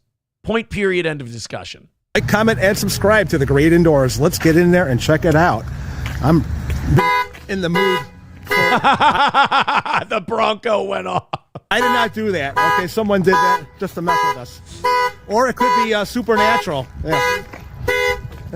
Ed, we can edit that out, buddy. You ever look at like a storefront and you go, oh, that's a place that got this building on the cheap because it used to be like a Jack's Philly place or like a green mill and it went out of business and it's been empty for like a year. So this Moe's place went, we'll give it a shot, but we don't want to put too much into it. This place will be gone in a year. Moe's Southwest Grill.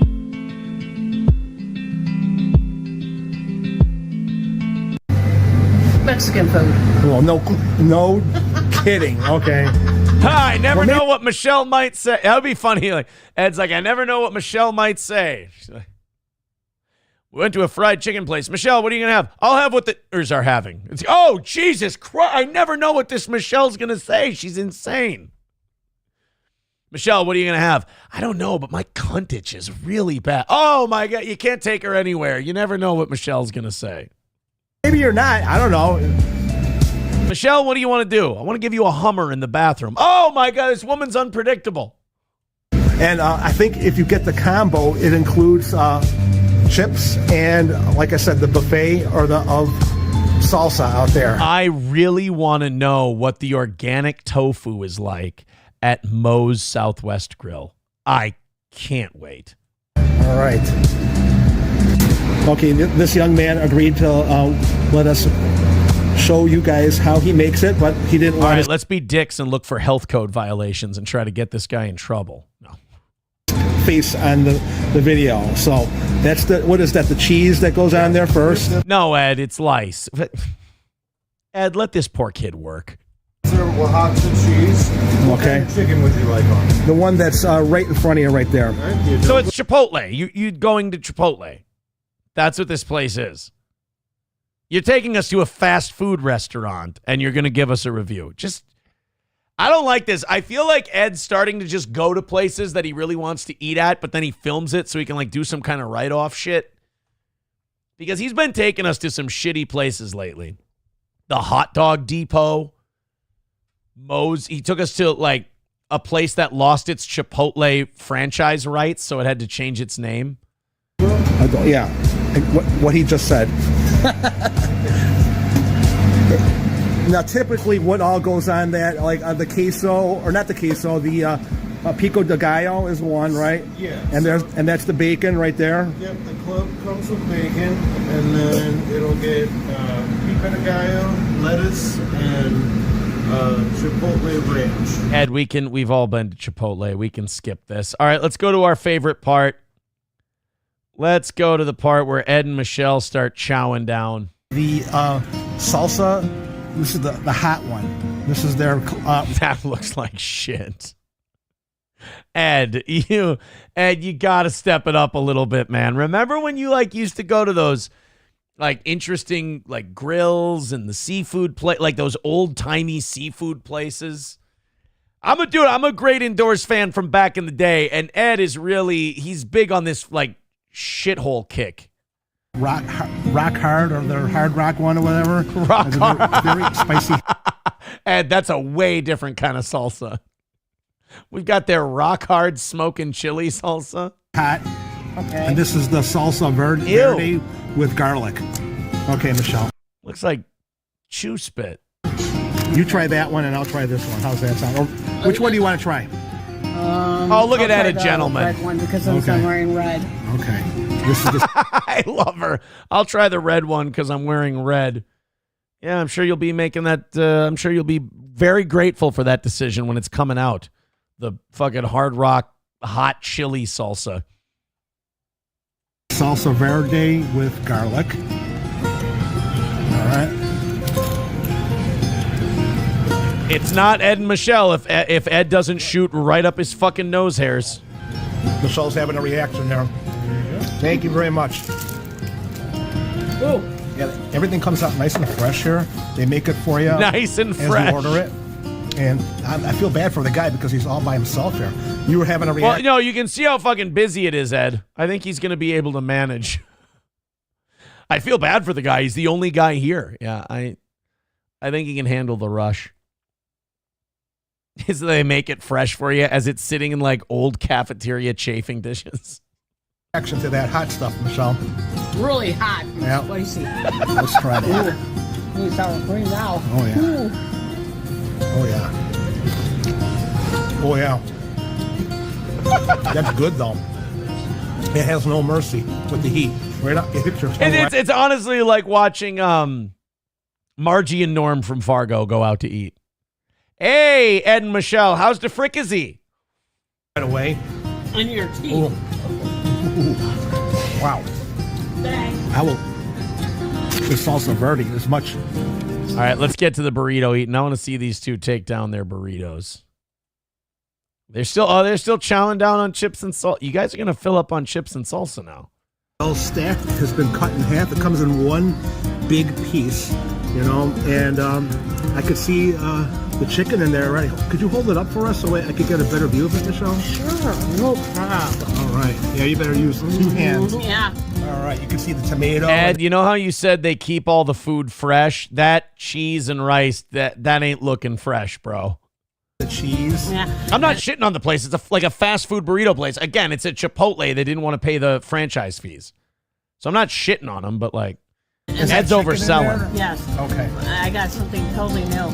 I got black beans in it. I never get black beans. Oh, boy. No, pimento beans. Okay. Are you going to try? I love her. I got black beans. That's new for me. Oh, wait. No, I meant pinto beans. That's the exact opposite of what you said.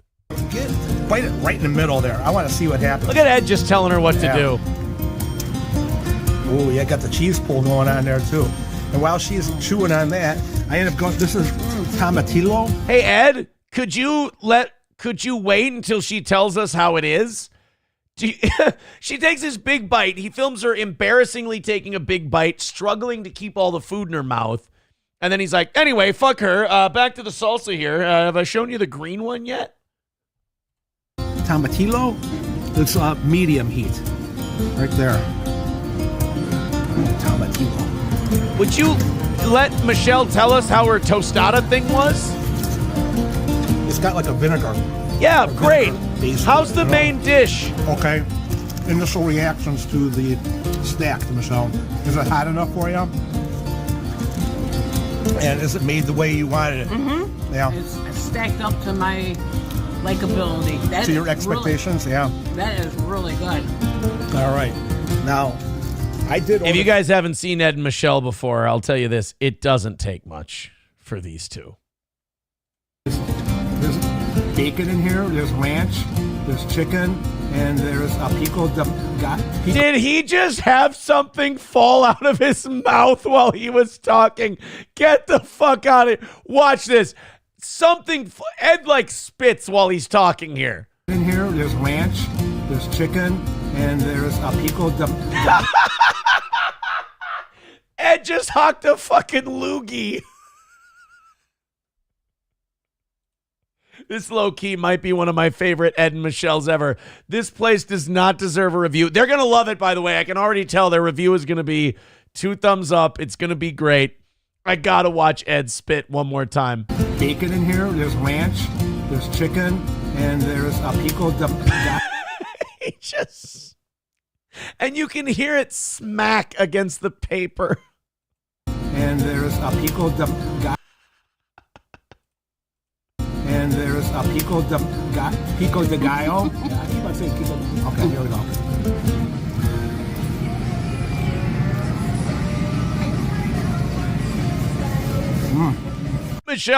Michelle should now grab a chip and just start eating salsa and telling Ed to go fuck himself. We don't care. That's really good. He did a great job making it. And I feel bad because he's all by himself. So he's got double duty here. But with all that being said, he did a great job on that. And it's heavy. There's a lot of food to this. Wow. Maybe that place is really good. Maybe it's amazing. Maybe it's the greatest place ever. But these two are just, I love them. I absolutely love Ed and Michelle. You could take them to the nicest place in the world. They're like, fuck that. Give me an $8 burrito. I'm happy. There's a charm to that, I think. Okay, Michelle, that was a really good lunch, in my opinion, because not only did we get to show the salsa buffet, but we had 2 good... You didn't really show us a salsa buffet. There's like 3 plastic cups that were like a third full of salsa.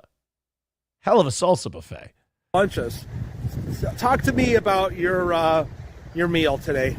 It was delicious. It really was. They have improved in their quantity of food. And that stack was nice and filling. And that hard rock and roll salsa, that was a kick in the pants, but yeah. It was really spicy. It's a smoky chili flavoring to that one. Oh, yeah. And as I was going along, you would like the standard salsa one with the tomatoes, but to me it's called...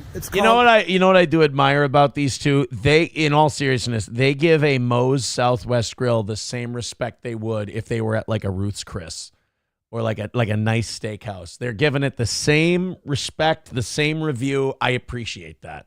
Space B, but it's like a salsa verde. It's the green one. Right. That started to grow on me toward the end. The tomatillo, that was kind of vinegary and stuff. I wasn't a big fan of that one, and I agree with you that hot one, that the hard rock one was too strong. Yeah. And you got to be a die-hard Mexican eating that. You know? I wish she would have stopped it. You got to be a die-hard Mexican to eat that shit. Not me, okay? Or my eyebrows need to be trimmed right now because of that hard. Yeah, but not because of the salsa. Just in general, just a little tweezing. Now that you brought it up, I'm not being a dick now because you brought it up. I know I'll be paying for it later on too when I go to the bathroom. So yes. That's right, ladies and gentlemen, a YouTube food review channel where the reviewer says, this place was good, but boy, am I going to have to shit like the Dickens later. That's where we're stopping. We've got to stop right there at Ed saying he's going to shit his pants when he gets home. Fuck, those two are the best.